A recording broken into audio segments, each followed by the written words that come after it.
नमस्कार, सीएनबीसी आवाज़ मोतीलाल ओसवाल स्टूडियो में आप सभी का स्वागत है। भारतीय मार्केट्स के लिए एक ख़राब दिन और फिर से मार्केट्स में अगर आप देखें तो करीब करीब 125 पॉइंट नीचे निफ्टी और मार्केट दिखा दीजिए प्लीज़ मुझे ज़रा, ये सब छोड़ दीजिए अब ज़रा। और करीब 350 पॉइंट मिड कैप इंडेक्स में गिरावट और हालांकि बैंक निफ्टी अभी भी ग्रीन में है, लेकिन काफ़ी स्टॉक्स हैं जहां काफ़ी दिक्कत है इस समय। सेंसेक्स में करीब करीब 500 पॉइंट के करीब की गिरावट आपको दिखाई देगी। शो की शुरुआत करेंगे, श्रेया और वीरू भी रहेंगे मेरे साथ। आप दोनों गुड आफ्टरनून। और शो की शुरुआत करते हैं हेडलाइंस के साथ। न्यू जनरेशन्स के मिलियंस ऑफ इन्वेस्टर्स को स्टॉक मार्केट में लाने के लिए जो आपका योगदान है वो अभूतपूर्व है, सराहनीय है। और स्पेसिफिकली मैं आपको पर्टिकुलरली वॉच कर रहा हूँ अनुज, आपने आई वुड से जितनी सेवा स्मॉल इन्वेस्टर्स की करी है इस देश में, ये बहुत बहुत सराहनीय है। मार्केट के महारथियों के साथ सीएनबीसी आवाज़ के 21वें बर्थडे का जश्न। रमेश दमानी बोले गिरावट लॉन्ग टर्म निवेशकों के लिए गोल्डन मौका। समीर अरोड़ा के राय में बजट में कैपिटल गेंस टैक्स में राहत मिली तो आएगी जोरदार तेजी। रामदेव अग्रवाल बोले इस साल अच्छे रिटर्न्स की उम्मीद। आईपीओ मार्केट कुछ वक्त के लिए बंद करने की वकालत। आईपीओ मार्केट बंद होना चाहिए। जो आपका फ्लो है, एसआईपी फ्लो है, वो तो कंटिन्यूअस है। Then the money start flowing into the secondary market instead of coming to the primary market. FII भी देखता है कि भाई अभी किसको बेचे।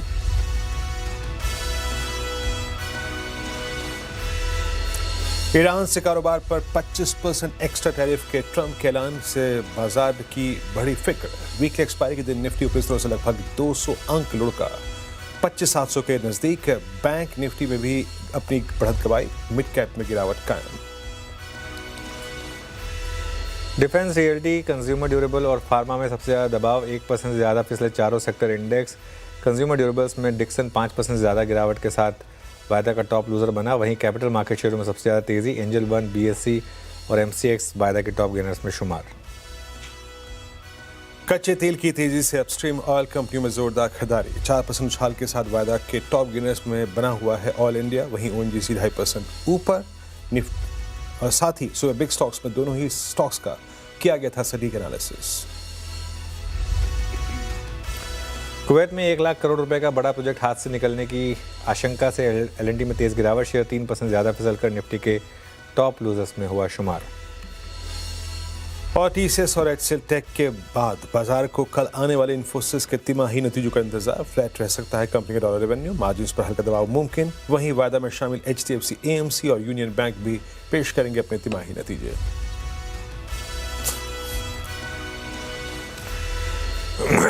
चलिए अब एक काम करते हैं, शो की शुरुआत करेंगे। और जैसे मैंने कहा कि थोड़ा सा ख़राब दिन है मार्केट के लिए। वीरू और श्रेया हैं मेरे साथ इस शो में। और आज हुआ क्या है, देखिए आज की दिक्कत है, ज़्यादा बड़ी दिक्कत है 2-3 स्टॉक्स। अगर आप निफ्टी का एक बार कंट्रीब्यूशन देखेंगे आज का, तो उसमें आपको काफ़ी हद तक ये क्लियर होगा, क्योंकि 2 स्टॉक्स हैं लार्जली 2 स्टॉक्स हैं जिनकी वजह से मार्केट में इस तरीके की गिरावट आई है। ऑब्वियसली सबसे बड़ा फैक्टर है रिलायंस, जिसने इसको लीड किया है। लेकिन अगर आप देखें उसके अलावा लार्सन एंड ट्यूब्रो और हिंदुस्तान यूनिलीवर, ये और 2 स्टॉक्स हैं जहाँ पर इस समय आप थोड़ी सी बड़ी गिरावट देखेंगे। और करीब करीब 52 पॉइंट रिलायंस की वजह से और 50 पॉइंट लार्सन एंड ट्यूब्रो की वजह से। तो बेसिकली ये 2 स्टॉक की प्रॉब्लम है। उसमें थोड़ा सा आप एलएनटी, थोड़ा सा भारती एयरटेल, थोड़ा सा इनको जोड़ दीजिए। सिर्फ आईसीआईसीआई बैंक है जो बुल्स को बचाने की कोशिश कर रहा है और पूरी कोशिश कर रहा है। आईसीआईसीआई बैंक पूरा जोर भी लगा रहा है आईसीआईसीआई बैंक। लेकिन मिड कैप और स्मॉल कैप यहाँ फिर से गिरावट है।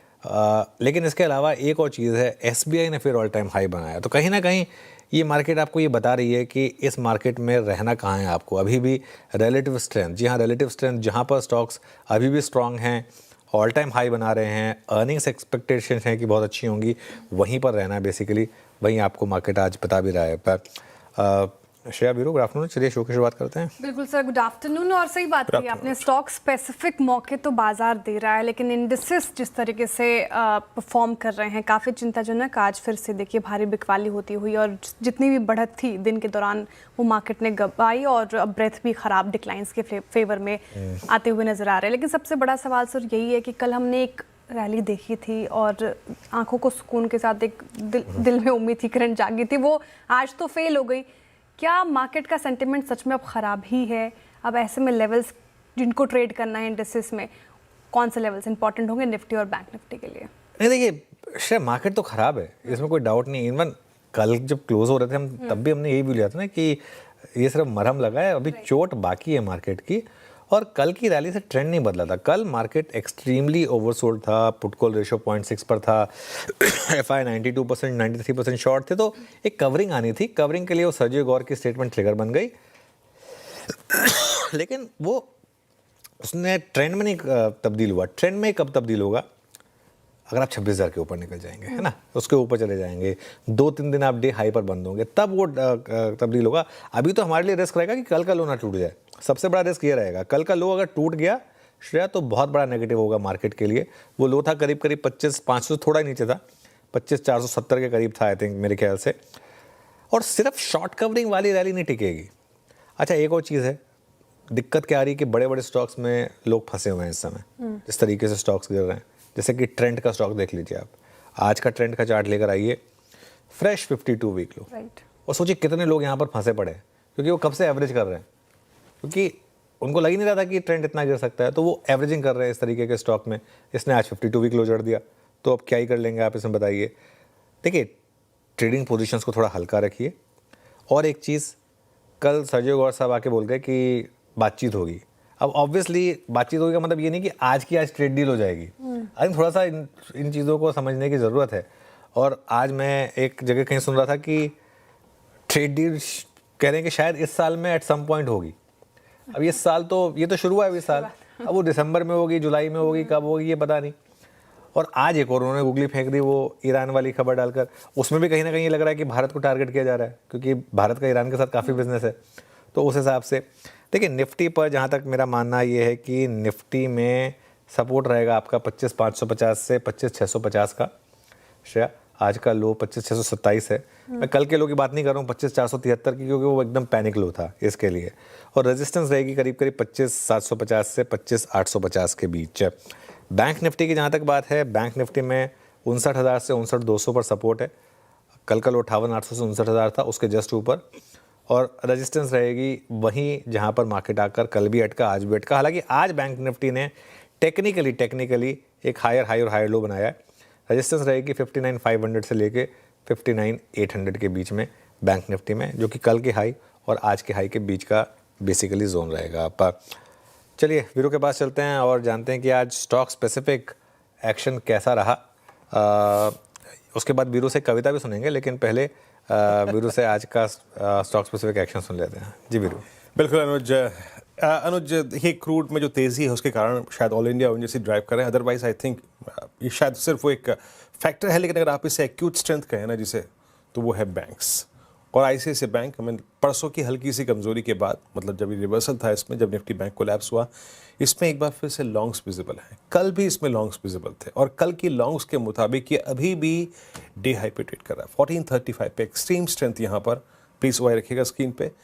बैंक्स में बोथ, मेरे पास 3 स्टॉक्स हैं, मतलब 2 उसमें से बैंक्स हैं। आईसीआईसीआई बैंक अभी भी स्ट्रेंथ है, पुट राइटर्स का कन्विक्शन है, और जो भी परसों लोडिंग हुई थी शॉर्ट की वो कवर होती हुई 0.70% OI यहाँ पर शेयर हुआ है। तो एक चीज़ यहाँ पर है। और एसबीआई आज शुरू होते ही बाजार, पहला वो स्टॉक जिसने अपना ऑल टाइम हाई क्रिएट किया था वो था स्टेट बैंक ऑफ इंडिया। अभी अगेन 1024 पे आके ट्रेड करता हुआ, डे हाई की ट्रेजेक्टरी में है, मोर और लेस स्टेबल होकर ट्रेड करता हुआ वहाँ पे।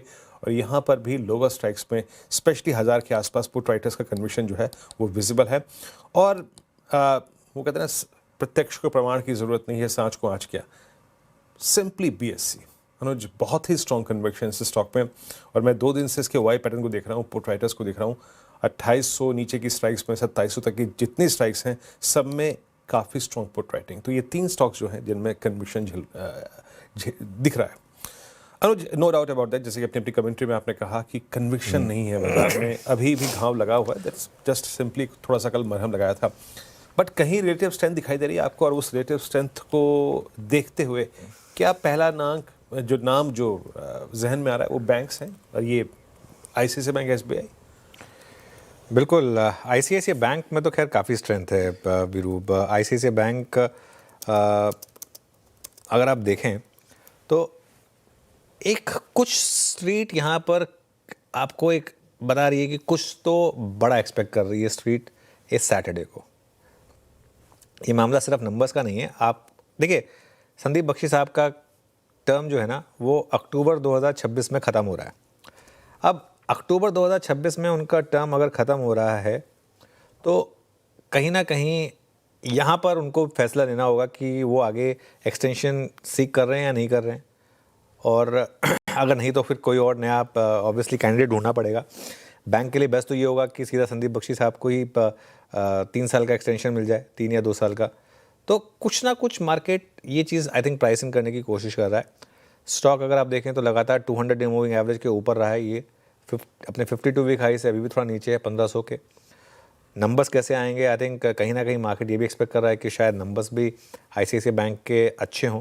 तो छुपने की जगह ICICI बैंक में है, छुपने की जगह SBI में है। तो ये 2 स्टॉक्स हैं जहाँ पर मुझे लग रहा है कि छुपने की थोड़ी जगह आपको मार्केट दे रहा है। और इसी वजह से अगर आप देखें तो बैंक निफ्टी फिर भी थोड़ा सा आउट परफॉर्म कर रहा है, क्योंकि ये 2 स्टॉक्स का फिर भी रीजनेबल वेट है। इसकी वजह से बैंक निफ्टी थोड़ा सा अंडर परफॉर्म मतलब आउट परफॉर्म कर रहा है। लेकिन आई थिंक मार्केट के लिए जो सबसे ज़्यादा पेन का पॉइंट बना हुआ है वो है रिलायंस। अगर आप रिलायंस देखेंगे वीरू, तो जिस तरीके से रिलायंस गिरा है, जो आप बार बार वर्ड यूज़ करते हैं तहजीब से, जो रिलायंस की पिटाई हुई है, एंड आई एम श्योर कि रिलायंस में भी कई लोग फंसे होंगे, क्योंकि एक फेक ब्रेकआउट आया था, कुछ लोगों को लगा था कि ये मैसिव ब्रेकआउट है, और उसके बाद से रिलायंस ने मुड़ के नहीं देखा है और आई थिंक 8 या 9% के करीब करेक्ट हो गया है। इसी महीने में करीब 7.5% रिलायंस गिरा है। तो और जिस तरीके के वॉल्यूम पे ये गिरा है, ये कहीं ना कहीं आपको थोड़ी सी चिंता दे रहा है कि ऐसा क्या हुआ एकदम से रिलायंस में। चलिए, वो रशियन क्रूड वाला मामला था जिसका तो खंडन भी हो गया था, उसके अलावा ऐसा क्या हुआ जो रिलायंस 8% गिर गया। अब देखिए, हम रिलायंस की बात एक कैविएट के साथ करते हैं, एक थोड़ा सा अपने आप को जितना हो सके उतना डिस्क्लेमर दे के करते हैं, क्योंकि रिलायंस पेरेंट कंपनी है हमारे चैनल की। लेकिन फैक्ट ये है कि मार्केट का सबसे बड़ा स्टॉक है, तो उसके बारे में बात करनी ज़रूरी है।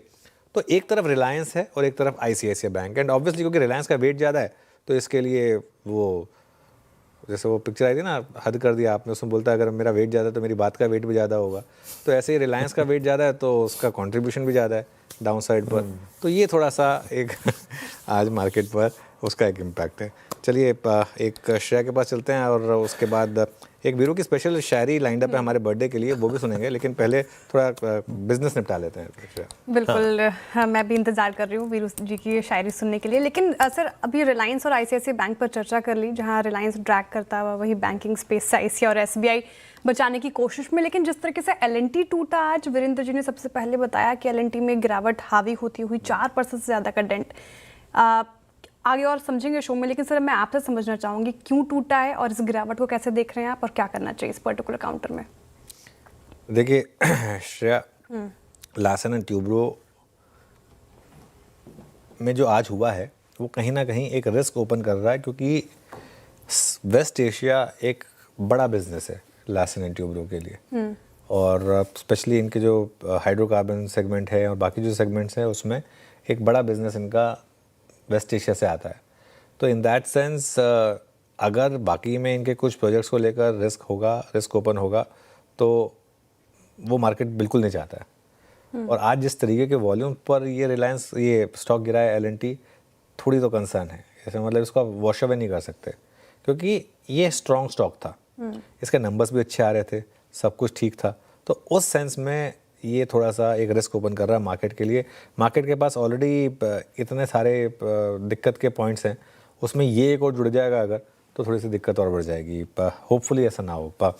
चलिए, रफ्तार के घोड़े और फिसड्डी स्टॉक्स और डिस्कस कर लेते हैं, उसके बाद फिर आगे बढ़ेंगे। सबसे पहले आज के रफ्तार के घोड़े स्टॉक्स, उनमें ऑयल इंडिया नंबर 1 पर। क्रूड की तेज़ी का सबसे बड़ा फ़ायदा इसी स्टॉक से मिलता है, और नॉर्मली सबसे अच्छा तरीका भी यही है। आज सुबह हमने बिग स्टॉक्स में बात की थी, पहला स्टॉक यही था एक्चुअली बिग स्टॉक्स में, ऑयल इंडिया, क्योंकि ONGC भी चला, लेकिन ONGC बहुत बड़ा स्टॉक है, उतना नहीं चलता, तो ऑयल इंडिया में थोड़ा ज़्यादा अल्फा मिलता है आपको। इटर्नल, क्योंकि जो FII इन्वेस्टमेंट है उसकी गुंजाइश बढ़ रही है यहाँ पर, और इटर्नल का वेट भी दुगना हो सकता है MSCI में, इसके लिए हालांकि ऑफ हाइज है अभी ये स्टॉक। मन्नापुरम, आज सुबह मैं सोच रहा था इसको लेने के लिए, लेकिन जो ऑफ लेट थोड़ा सा दिक्कत रही है वो बेन वाले मामले के, इसलिए नहीं लिया। लेकिन गोल्ड की कीमतों का एक क्लियर इम्पैक्ट यहाँ पर 4% ऊपर। अब आते हैं फिसड्डी स्टॉक्स पर। सबसे बड़ा फिसड्डी ट्रेंड लगातार 52 वीक लो पर, और आज भी देखिए ये स्टॉक फिर 4.5% नीचे और बुरी तरीके से फंसे हैं यहाँ पर इन्वेस्टर। पिछले साल से आई थिंक ये स्टॉक ने गिरना शुरू किया है, अब तो आधे से ज़्यादा गिर चुका है। आई थिंक अपने हाई से आधे से ज़्यादा गिर चुका है अब ये स्टॉक। डिक्सन EMS शेयरों में लगातार गिरावट है, आज डिक्सन ने फिर 52 वीक लगा दिया। और फाइनली वोडाफोन आइडिया, और वोडाफोन आइडिया के लिए आज का प्राइस एक्शन काफ़ी डैमेजिंग है, क्योंकि अब ये स्टॉक जो है सारी अच्छी खबरों के बावजूद अब FPO प्राइस के नीचे आ गया है और अपने हाई से करीब करीब अब ये स्टॉक 15% गिर चुका है। चलिए श्रेया आगे बढ़ते हैं कार्यक्रम में। राइट, अब रफ्तार के घोड़े और फिसड्डी स्टॉक्स हमने डिस्कस कर लिए। ट्रेंडिंग स्टॉक्स रखती हूँ आपके सामने, वही सारे स्टॉक्स होंगे और कुछ और एड ऑन भी होंगे। जिस तरीके से मार्केट निचले स्तरों पर है तो मंदी के ट्रेंडिंग स्टॉक्स के साथ शुरुआत आपके स्क्रीन पर आएगा। और जिस तरीके से मार्केट में आप देखिए 50 में से 40 शेयर में बिकवाली है। ट्रेंड लगातार, कल हालांकि चढ़ा था, एक ब्रोकरेज रिपोर्ट आई थी पॉजिटिव, लेकिन फिर आज टूट गया 4.5% का डेंट। L&T शो में और डिटेल में समझेंगे कि आखिर हुआ क्या इस पर्टिकुलर काउंटर में। 4% से ज़्यादा की गिरावट। इंटरग्लोब एविएशन, पूरा क्रूड वाला सेक्शन देखें तो वहाँ पर उतार चढ़ाव देखने को मिल रहा है। 2.5% ज़्यादा की गिरावट। रिलायंस भी 2% से ज़्यादा टूटा। इसके अलावा अगर आप देखें EMS स्पेस में पेन लगातार, डिक्सन टेक, वोडाफोन आइडिया यहाँ पे गोता लगा गया, और AU स्मॉल फाइनेंस बैंक में भी 4.5% ज़्यादा की बिकवाली हावी होती हुई। लेकिन ONGC चल रहा है 3% एटर्नल। यहाँ पे FIs का जो हेडरूम है वो बढ़ा है। MSCI में भी वेटेज 2 गुना हो जाएगा। ICICI बैंक से स्ट्रेंथ आती हुई, और टेक महिंद्रा भी कोशिश की इसने आज 1.5% से ज़्यादा की चढ़ने की। ऑयल इंडिया, मनप्पुरम फाइनेंस में अच्छी तेज़ी, एंजल वन और ICICI प्रूडेंशियल भी अच्छी तेज़ी के साथ कर रहे कारोबार। चलिए अब आगे बढ़ते हैं और शो फ्लो समझाते हो कि कार्यक्रम में होगा क्या। तो फंडामेंटल राय देने के लिए हमारे साथ होंगे मार्केट स्मिथ इंडिया के मयूरेश जोशी जी। टेक्निकल कॉल्स लेंगे प्रकाश काबा, मानस जायसवाल, कविता जैन, प्रशांत सावंत, अमित सेठ और अरुण कुमार मंत्री जी से। 2:20 पर यतिन मोता से समझेंगे L&T क्यों टूटा है और एटर्नल क्यों भागा है। 2:30 बजे जल्द ही आने वाले NSE के IPO की वैल्यूएशन पिक्चर लेकर आएंगे निमेश शाह। 2:45 पर आशीष वर्मा इंफोसिस के नतीजे का अनुमान लेकर आएंगे। साथ ही 2:50 पर CNBC आवास के 21वें सालगिरह के जश्न में एनविजन कैपिटल के फाउंडर नीलेश शाह शामिल होंगे। 3:05 पर यतिन जी से लेंगे डीलिंग रूम चेक। 3:10 पर अनुज से कल के लिए स्ट्रैटेजी, और 3:15 पर लेंगे BTST STBT कॉल्स। ओके, चलिए पैनल तैयार है हमारा और ट्रेड्स की शुरुआत करेंगे। आप सभी को गुड आफ्टरनून। गाबा सर बताइए आपकी ट्रेड।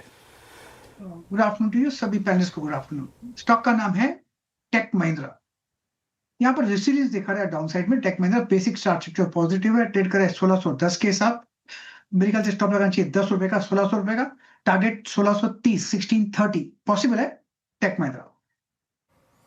ओके, टेक महिंद्रा आपकी बाय कॉल है, और ये रेजिलियंस जिस शब्द का इस्तेमाल किया प्रकाश सर ने, ये सुबह से काम है I think right from the first week, जहाँ टी से स्टॉप लूजर था एक वक्त, ठीक उसी वक्त अगर आप देखें चौथे पायदान पे टेक महिंद्रा था। मानस गुड आफ्टरनून, आपका ट्रेड इस वक्त का। गुड आफ्टरनून वीरेन जी। तो देखिए DLF पे बिकवाली करने का ट्रेड लेना है। कल भी यहाँ पर एक सेल रिकमेंडेशन था और आज भी, क्योंकि एक फ्रेश ब्रेकडाउन है। मेरा समझना है कि शायद यहाँ से भी 30-40 रुपए का डाउन साइड DLF दिखा सकता है। तो DLF के फ्यूचर में बिकवाली करने का ट्रेड लेना है। 656 का स्टॉप लॉस लगाएंगे। 625, 625 रुपए तक के टारगेट्स पॉसिबल हैं DLF के फ्यूचर में। चाहे तो 640 का पुट ऑप्शन जो 13 रुपए के आसपास ट्रेड हो रहा है, वहां पर 9 रुपए का स्टॉप लॉस लगा लें, 22 रुपए के टारगेट सेट कर लें। डिस्क्लोजर के इस ऑप्शन में हमने अपने क्लाइंट्स को भी रिकमेंडेशन दिया हुआ है। ठीक है, DLF में बिकवाली के रहा है मानस जी की तरफ से। एक बाई साइड की ट्रेड आई है, एक सेल साइड की ट्रेड आई है। कविता जी गुड आफ्टरनून, बताइए आप किस साइड है? Good afternoon everyone. Well, wishing you all a very happy birthday. Entire CNBC team, CNBC आवास टीम को बहुत बहुत बधाइयाँ and लख बधाइयाँ of Lori too. So as of now sell sides जाएंगे। CG पावर में हम पिछले 5 दिन से एक अच्छा लोअर लो फॉर्मेशन देख रहे हैं। 580 के नीचे अगर ये काउंटर फर्दर स्किप करता है तो नीचे में 572, 564 के टारगेट्स बनते हुए दिखेंगे। अंटिल काउंटर 587 के नीचे ट्रेड कर रहा है, यहाँ शॉर्ट ट्रेड में बने रह सकते हैं। ओके, शॉर्ट ट्रेड में बने रह सकते हैं। CG पावर में लगातार CG पावर में गिरावट है और लगातार चैनल पर आपको एक्सप्लेन भी किया गया है, फंडामेंटल कारण बताए गए क्यों ये स्टॉक का इस तरीके से गिर रहा है। चलिए अमित सेठ के पास चला जाए। अमित जी गुड आफ्टरनून, बताइए आपकी ट्रेड आज की। जी good afternoon Anuj ji, good afternoon Viren ji, Shreya ji and everybody on the panel. Anuji, पहले विशिंग एंटायर सीएनबीसी आवाज और आपको very happy birthday to CNBC, सबको मेरी बेस्ट विशेस। इस समय की मेरी ट्रेड जो रहेगी अनुजी, वो रहेगा डॉक्टर रेड्डीज में एक शॉर्ट कॉल रहेगा। डॉक्टर रेड्डीज में हम देखें तो रिसेंटली स्टॉक ने अपने की मूविंग एवरेजेस ब्रेक किए हैं। 3 दिन पहले यहाँ पे एक हमने वॉल्यूम बेस्ड फॉल देखा था, 2 दिन का पॉज था और वापस वो 3 दिन के लो स्टॉक तोड़ के नीचे आ रहा है।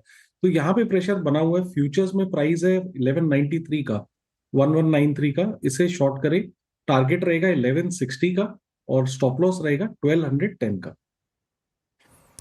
ओके डॉक्टर रेड्डीज, आपका सेल कॉल है। अब आज फार्मा में एक्यूट प्रेशर, बहुत ही ज़्यादा प्रेशर है। मेरे स्क्रीन पे जो शॉर्टिंग आज हुई है वो सबसे ज़्यादा फार्मा में हुई है और ये कल से शुरू हो गई थी सीडीएमओ पेयर के साथ। आते हैं, बात करते हैं इस सेगमेंट पे। अब चलते हैं अरुण जी के पास। अरुण जी, गुड आफ्टरनून, आपका ट्रेड इस वक्त का।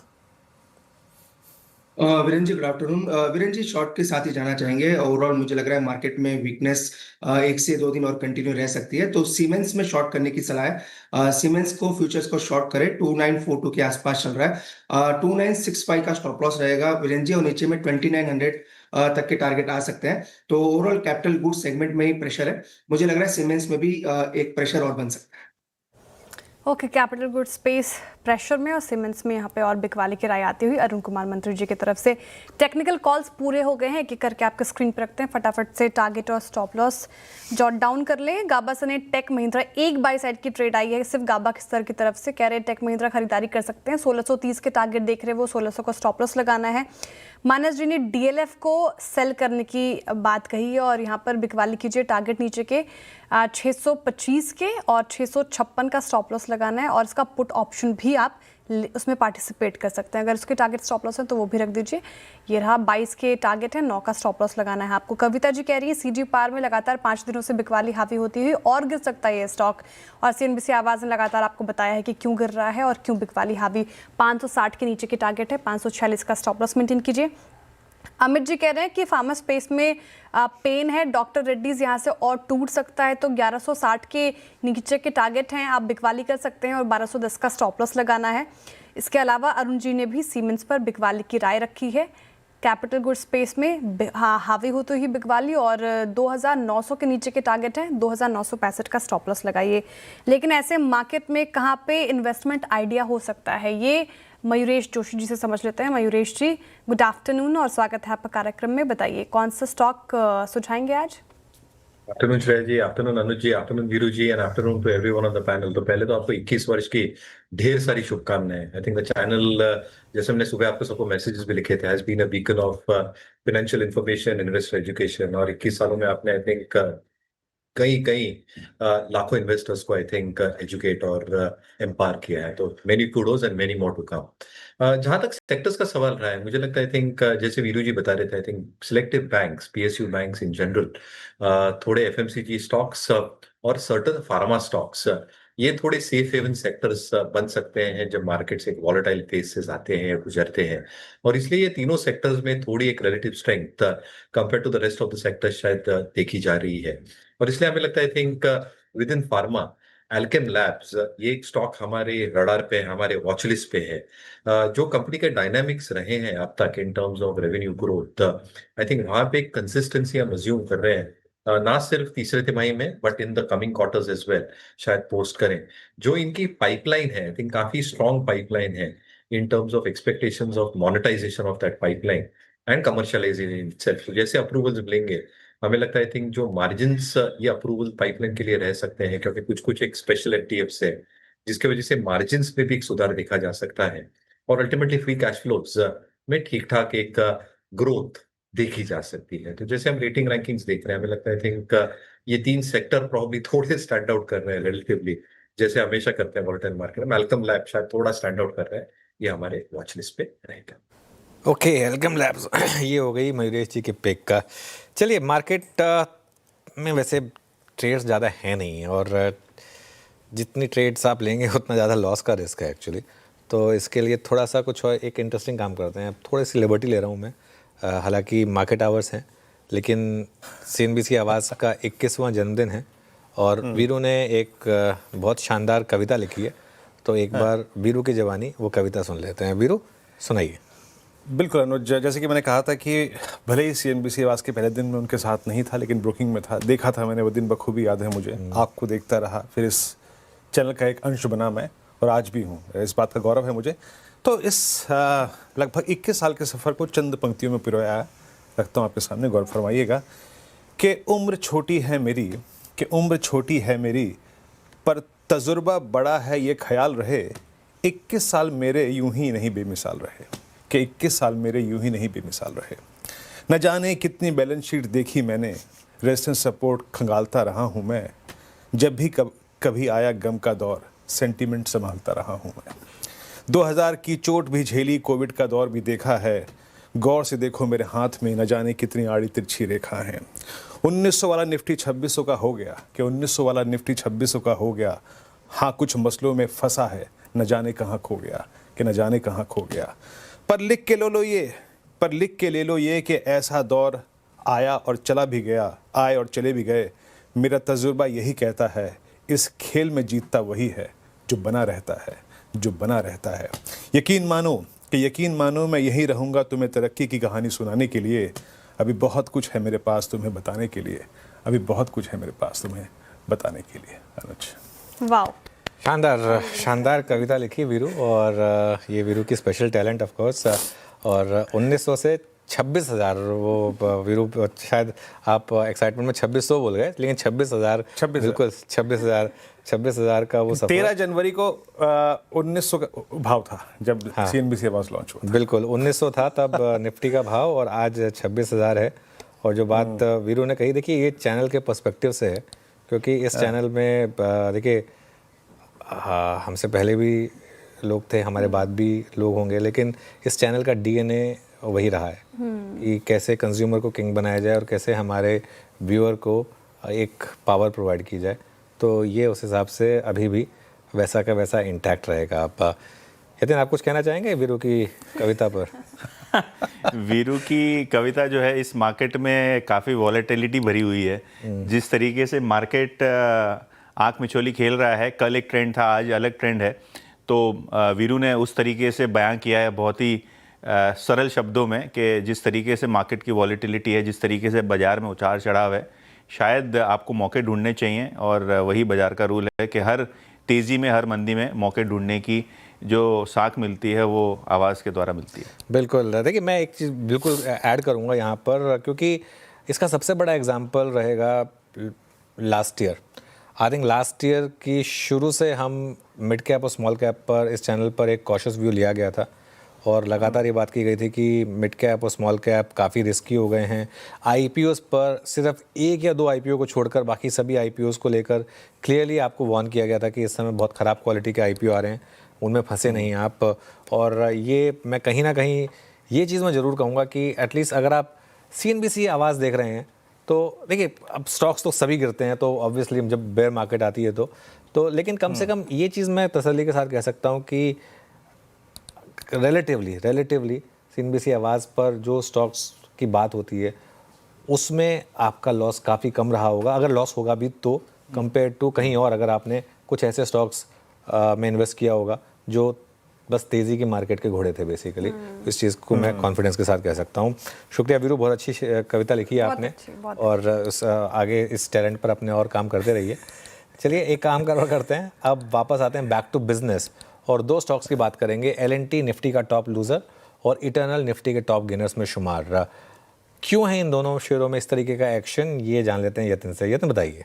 तो L&T की बात करें तो सरप्राइजिंगली अब फॉल एक्सेलरेट हो रहा है। इनफैक्ट स्टॉक अब 4% से ज़्यादा की गिरावट दिखा रहा है, और उसका रीज़न शायद ये है कि कुवैत में कंपनी के जो मिडल ईस्ट ऑर्डर्स हैं, जहाँ L&T L1 घोषित की गई थी, इस टेंडर को फिर से एक बार कुवैत की सरकार रीटेंडरिंग के बारे में सोच रही है, और शायद ये टेंडर स्क्रैप भी हो जाए। इसका रीज़न ये है कि जिस तर्ज के ऊपर ये ऑर्डर दिया गया था और ये ऑर्डर की बोली जब सबमिट हुई, ऑर्डर फाइनलाइज हुए, तब कुवैत सरकार को पता चला कि शायद जो क्रूड का माहौल है, जो मैक्रो इकोनॉमिक कंडीशंस हैं और जो बजट है, उससे फार एक्सीडिंगली हायर ये कॉन्ट्रैक्ट की कॉस्ट हो चुकी है, और कहीं ना कहीं इसको रीनेगोशिएट करने की ज़रूरत है।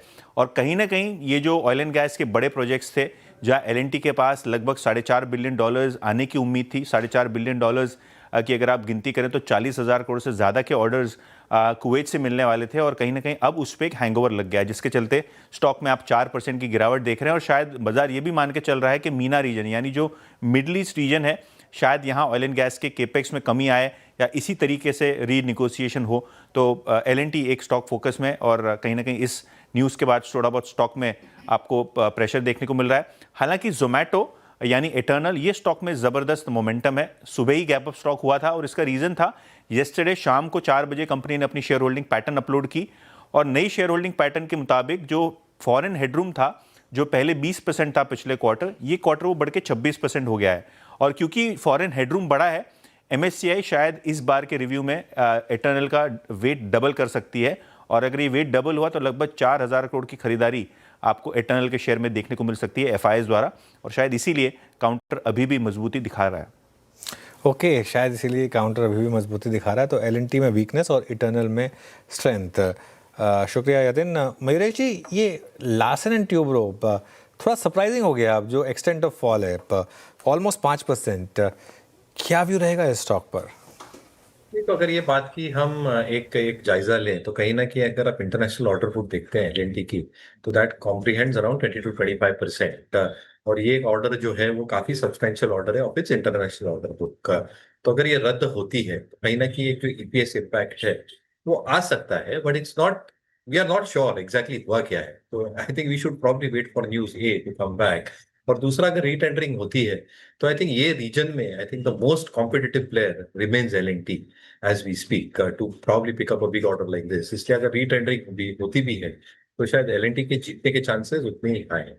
Even if they don't win, और अगर ये अज्यूम करते हैं कि ऑर्डर उनके बुक से निकल जाती है, तो कहीं ना कहीं मेरे अनुमान में 2 से 3% EPS का इम्पैक्ट है। So I think that is not warranting what the stock is probably showing right now. वो भले भांति कॉम्पेंसेट हो सकता है in terms of budgetary announcements या जो डोमेस्टिक ऑर्डर फ्लोज आ सकते हैं L&T के लिए अगले वर्ष के लिए। तो आई थिंक थोड़ा एक एग्जैजरेटेड रिएक्शन है in terms of this. I think maximum impact in my opinion 2 to 3% of this. Okay, L&T 3841 पे इस वक्त डेलो पे ट्रेड करता हूँ। हालांकि मयूर जी का आपने टेक सुना। मीनवाइल निफ्टी, मैं इस वक्त निफ्टी का जिक्र इसलिए कर रहा हूँ क्योंकि हम डेलो पर भी हैं और ये एग्जैक्टली वो एवरेज है जिसको हम कल अवॉइड करते रहे। मतलब इंट्राडे में स्लिप हुए, डिसाइसिवली इसके नीचे स्लिप हुए, बट हमने क्लोजिंग उसके नीचे दी थी। दैट्स एग्जैक्टली 100 डे मा हम लगातार थर्ड सेशन लौट के फिर 100 डे मा पे आए हैं।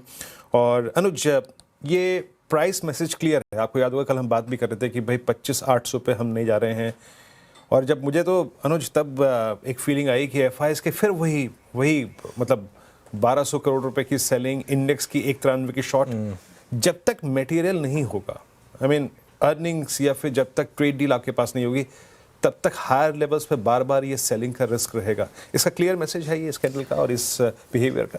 देखिए वीरू, मार्केट चीख के आपको बता रहा है कि कुछ तो गड़बड़ है यहाँ पर, और इसीलिए आज भी सुबह हम एक बात कर रहे थे कि ट्रेंड अभी भी सेल ऑन रैली का है। निफ्टी का ट्रेंड अभी भी सेल ऑन रैली का है, और वो सिर्फ एक दिन की रैली से नेगेट नहीं होगा। और बीच बीच में शॉर्ट सेलर भी बहुत स्मार्ट होता है। बीच बीच में जब उसको लगता है कि अब शॉर्ट करके पैसा बनाना बहुत आसान हो गया है, तो वो इस तरीके से कई बार एक आध दिन की शॉर्ट कवरिंग आ जाती है। दिक्कत इस मार्केट की आएगी अगर आपने कल का लो तोड़ दिया, जो मुझे लग रहा है काफ़ी हाई प्रोबेबिलिटी इवेंट है honestly if you ask me. 25,473 का जो लो है, अगर वो तोड़ दिया आपने, तो फिर एक 200 डे मूविंग एवरेज की तरफ भी हम बढ़ सकते हैं निफ्टी पर, जो वैसे वहाँ से बहुत ज़्यादा दूर नहीं बचेगा। उसके बाद 300 पॉइंट ही बचेंगे कुल मिलाकर। और मुझे जिस चीज़ से ज़्यादा चिंता है ना, मुझे चीज़ से चिंता ज़्यादा ये है कि जब 2026 शुरू हुआ था तो एक सेंस बन रही थी कि ये साल हमारे लिए अच्छा होगा, लेकिन एटलीस्ट, और पहले 2 दिन ऐसे रहे भी, लेकिन तब तक वॉल्यूम नहीं थे। लेकिन इसके बाद जब से वो FIs लौटे हैं 5 तारीख से जो पहला फुल हफ्ता शुरू हुआ है, अगर आप 5 तारीख से देखेंगे, मेरे ख्याल से एक भी दिन ऐसा नहीं गया जिसमें, ऑब्वियसली कल का दिन छोड़ दें अगर, क्योंकि थोड़ा कल ग्रीन बंद हो गए, एक भी दिन ऐसा नहीं गया जिसमें लगा हो कि यार ठीक है मार्केट अब अच्छा हो रहा है। तो उस सेंस में जिस तरीके से मार्केट ने ये हैबिट बना ली है एकदम डे लो पर बंद होने की, वो काफ़ी इंटरेस्टिंग है। मीनवाइल बात करते करते 30 पॉइंट की रिकवरी आ गई, क्योंकि वीकली एक्सपायरी है इस वजह से, लेकिन ओवरऑल टेक्सचर मार्केट का ख़राब है, इसमें कोई डाउट नहीं है। ओवरऑल टेक्सचर मार्केट ख़राब है। मयूरेश, एक और चीज़ है, आई मीन ईरान के फैक्टर को जिस तरीके से आई मीन अमेरिका और ईरान की जो टेंशन है वो दूसरी है, लेकिन अब वो जो 25% का टैरिफ ले आए हैं, मेरे दिमाग में एकदम से खुलते साथ LT फूड्स, KRBL, क्योंकि हमारा राइस एक्सपोर्ट बहुत है ईरान को, और इनफैक्ट हम इंजीनियरिंग प्रोडक्ट्स और ग्लासवेयर बहुत, ये 3 सेगमेंट में जो सबसे ज़्यादा हम मेरे ख्याल से एक्सपोर्ट करते हैं ईरान को। स्पेशली इन 3 स्टॉक्स, इन प्रकार के स्टॉक्स पे आपका टेक क्या है? और ये राइस स्टॉक्स बहुत से लोगों के पोर्टफोलियो में होंगे, अगर ये पॉलिसी परसिस्ट करी तो इन दोनों स्टॉक्स पे आपका टेक क्या है इस वक्त? नहीं, तो एक बहुत इंटरेस्टिंग पर्सपेक्टिव है Viru ji, I think, on right stocks. एक आउटसाइड ईरान अगर आप लें तो UAE यानी जो मिडिल ईस्ट है, मीना रीजन, एक्स ईरान, ये सबसे बड़े कंज्यूमर्स हैं। और अमेरिकन मार्केट्स और यूरोपियन मार्केट्स, आई थिंक यहाँ पे हमारी जो बासमती राइस है स्पेसिफिकली, ये एक्सपोर्ट होती है। तो कहीं ना कहीं अगर आप एक कॉन्स्ट्रक्ट बिल्ड करते हैं कि अगर जो टैरिफ्स इम्पोज कर रहे हैं ट्रम्प साहब अभी ईरान को लेके, obviously I think rice stocks हुए, थोड़े ग्लासवेयर स्टॉक्स हुए, एब्सोल्युटली राइट, थोड़ी इंजीनियरिंग कंपनीज है जो इनडायरेक्टली प्रोवाइड करती है सर्विसेज या गुड्स ईरान मार्केट में, उसका एक इम्पैक्ट जरूर आएगा। एट द सेम टाइम हमें ये नहीं भूलना चाहिए कि US जो मदर मार्केट है, वहां पे भी टैरिफ रेजोल्यूशन अब तक हुए नहीं है, इसलिए आई थिंक वहां पे भी जो एक इम्पैक्ट आ सकता है in terms of expanded tariffs, ये शायद प्ले आउट हो in terms of selling prices and volumes going forward. और इसलिए आई थिंक थोड़ा वेट एंड वॉच करें। आई थिंक अगर आपके पास है, you will have to wait and watch, there is no other way to do that. But buying करनी हो तो थोड़ा आई थिंक रुकना चाहिए जब तक क्लैरिटी ना आ जाए, at least on this tariff front, because उससे इम्पैक्ट जरूर आने वाला है वॉल्यूम्स और प्राइस। ओके, टैरिफ अभी सर दर्द तो बनाए हुआ है, लेकिन मयूरेश जी आप ही को तकलीफ देना चाहूँगी क्योंकि थोड़ी देर पहले हम इटर्नल अभी डिस्कस कर रहे थे, अच्छी तेज़ी इस पर्टिकुलर काउंटर में, हालांकि अपने 52 वीक हाई से काफ़ी नीचे कारोबार कर रहा है, लेकिन इटर्नल जो खबरें आई आज, एक तो फॉरेन इन्वेस्टर्स हेडरूम बढ़ा रहे हैं, MSCI में वेटेज दुगना होगा, लेकिन दूसरी तरफ अगर आप देखें गिग वर्कर का हड़ताल, साथ ही जेप्टो जैसे और ब्रांड्स की एंट्री, तो कंपटीशन भी है। अब इन्वेस्टर्स कंफ्यूज है, करना क्या चाहिए इटर्नल में, आपकी राय क्या होगी? श्रेया जी, जिनके पास है बने रहना चाहिए। ऑब्वियसली आई थिंक नई इन्वेस्टमेंट्स के लिए थोड़ी राह देखें, और वजह यही है कि आई थिंक जो हम एक्सपेक्ट कर सकते हैं इन टर्म्स ऑफ कंपटीशन इंटेंसिटी, ये शायद प्राइसिंग पे प्ले आउट हो। Obviously I think eternal, Swiggy, Zepto, ये सारी कंपनीज जो डार्क स्टोर्स रोल आउट कर रही हैं, काफी एग्रेसिवली कर रही हैं, और इसलिए I think pricing will become the key differentiator. और ये की डिफरेंशिएटर में बहुत कुछ फर्क रहता नहीं है जब कंपटीशन आती है, and when they start under cutting to a large extent. जो नए कंपटीशन के हम सुन रहे हैं, Amazon as an example, Reliance retail के एज एन एग्जांपल, जो डीमार्ट अपने पायलट प्रोजेक्ट्स रन कर रहा है इंडिविजुअल सिटीज में, तो इससे भी एक प्रभाव आ सकता है in terms of how pricing will probably play out. मेरा मानना हमेशा रहा है कि वॉल्यूम्स डेफिनेटली रहेंगे, क्विक कॉमर्स हो, फूड डिलीवरी हो, तो volumes will be there, but if they are not backed by the proper price, कहीं ना कहीं I think that will have an impact. ये नहीं भूलना चाहिए कि जो नया लेबर कोड आया है या जो नई वेजेस एक्ट जो पास हुई है, उसका भी एक इम्प्लाइड इफेक्ट आने वाला है ये सारी कंपनीज को, और इसके वजह से आई थिंक जो मार्जिन परफॉर्मेंस रह सकता है, जो प्रॉफिटेबल ग्रोथ रह सकती है, ये थोड़ी वॉलेटाइल रह सकती है for all these counters put together.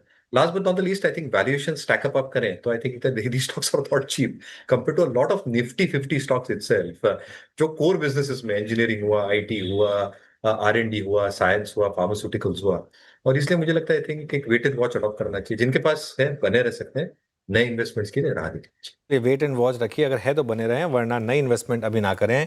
आगे बढ़ते हैं। सेबी चेयरमैन के बयान के बाद बाजार की नज़र NSE के IPO पर टिकी हुई है। ध्यान रखिएगा, NSE का अनलिस्टेड मार्केट में मार्केट कैप 5 लाख करोड़ का है, जो कई इंडेक्स स्टॉक से ज़्यादा है। सेबी चेयरमैन ने कहा था कि वीकेंड पर कि NSE IPO को महीने भर में NOC मिल सकता है, लेकिन NSE की shareholding, valuation picture, peers के साथ कंपटीशन, उनके साथ रिलेटिव वैल्यूएशंस, ये सब कैसे हैं, ये समझ लेते हैं निमेश से। निमेश, गुड आफ्टरनून, ना समझाइए जरा डिटेल्स में। Hi Anuj, good afternoon. Actually, happy birthday to CNBC आवाज़, to you and your team, everybody. I think ये जो IPO आएगा NSE का, मेरे हिसाब से ये आवाज़ के व्यूअर्स के लिए एक शायद बर्थडे गिफ्ट हो सकता है on your 21st birthday. So it's a good day to talk about NSE. I'm sure बहुत सारे रिटेल इन्वेस्टर्स हैं जो आवाज़ देखते हैं, जिनके पास NSE का IPO होगा अनलिस्टेड मार्केट का। तो जैसा आपने कहा कि सेबी चेयरमैन ऑलरेडी बोल दिया है कि they going to give an NOC very soon. NSE का IPO क्या है? What is the number looking like? अगर आप देखो तो अभी आउटस्टैंडिंग शेयर्स एनएससी के 274.5 करोड़ शेयर्स, अगर हम 2000 रुपये का जो अभी अनलिस्टेड में प्राइस चल रहा है उसके प्राइस से अगर देखें तो NSC will command A market cap of 4.95 lakh crore, almost 5 lakh crore का मार्केट कैप होगा एनएससी का 2000 के अनलिस्टेड के जो भाव चल रहा है उसके हिसाब से। ऑब्वियसली एनएससी कोई और एक्सचेंज पे लिस्ट हो सकता है, सेल्फ लिस्टिंग अलाउड नहीं है, तो या तो बीएसई पे होगा या कोई और एक्सचेंज पे होगा। मैं खाली बीएसई का डेटा देख रहा था, आज के तारीख में बीएसई में जो 30 कंपनीज है उसमें खाली 10 कंपनीज है जिनका मार्केट कैप आज के तारीख में 5 लाख करोड़ से ऊपर का है। इसका मतलब है कि जब भी एनएससी लिस्ट होगा वो बीएसई के टॉप 10 या 12 कंपनीज में तो डेफिनेटली होने वाली है as far as market cap is concern. So ये एक नंबर होगा जो, एंड मेरे हिसाब से उसके हिसाब से वो बाकी सब इंडिसेस में भी बहुत जल्दी आ जाएंगे। अब देखते हैं नंबर्स कैसे है। तो फर्स्ट हाफ में एनएससी ने रिपोर्ट किया था 25 रुपये का ईपीएस, पूरे साल का एस्टिमेटेड डीपीएस है 50 रुपये। ये साल थोड़ा सा डिस्ट्रप्टिव दिखेगा बिकॉज ऑफ वन ऑफ जो उनको प्रोविजन करना पड़ा है, तो उस हिसाब से FY27 का एक कंजर्वेटिव एस्टिमेट मैंने लिया था 51 रुपये का ईपीएस करेगा according to the BNK note. So अगर 51 रुपये का भी अगर ईपीएस करता है और अगर आप 5 लाख करोड़ का मार्केट कैप गिनते हो उसके हिसाब से फिर एनएससी का वैल्यूएशन आज के तारीख में होता है 39 times on FY27 earnings, almost 40 times. और वो मैंने कंपेयर किया है बाकी इंडियन एक्सचेंजेस के साथ, BSE, MCX और IEX। BSE अभी 43 टाइम्स पे है, MCX 48.5 टाइम्स पे है और IEX almost 25 time PE on their FY27 estimated earning. So this is the अभी जो नेक्स्ट टेबल है वो है NSC versus the global peers. आप अगर ग्लोबली सब एक्सचेंजेस जो लिस्टेड है उसको देखोगे, और बाकी सब एक्सचेंजेस 20 टाइम से लेके 28 से 30 टाइम्स के बीच में ट्रेड करते हैं, लेकिन इसमें एक ही फर्क है कि बीएसई का जो ग्रोथ रेट है कंपेयर टू ग्लोबल एक्सचेंजेस बहुत ज़्यादा है, उसका अर्निंग्स रेशो बहुत अलग है। इसके लिए लाइक टू लाइक कंपैरिजन नहीं है, बट जस्ट एक कंपैरिजन टेबल के मैंने डाला कि ग्लोबली क्या लेवल पे ट्रेड करते हैं और कहाँ एनएससी ट्रेड करता है 29 टाइम पे, जबकि बाकी सब 20 से 25 या 28 टाइम के बीच में है। तो ये एक वैल्यूएशन टेबल रहा है। अब जो मोस्ट इंपॉर्टेंट चीज़ है कि कौन कौन बड़े होल्डर्स है एनएससी के।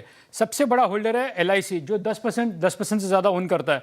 फिर स्टॉक होल्डिंग कॉर्पोरेशन है जो 4.5% ओन करता है। SBI जो लिस्टेड एंटिटी है वो 3.2% ओन करता है। उसके बाद बहुत सारे छोटे छोटे इंश्योरेंस कंपनीज भी है, GIC है, न्यू इंडिया एश्योरेंस है जिनके पास 1.5% स्टेक है। काफ़ी सारे ये सब सेलिंग शेयरहोल्डर्स होंगे जब भी एनएससी का IPO आएगा।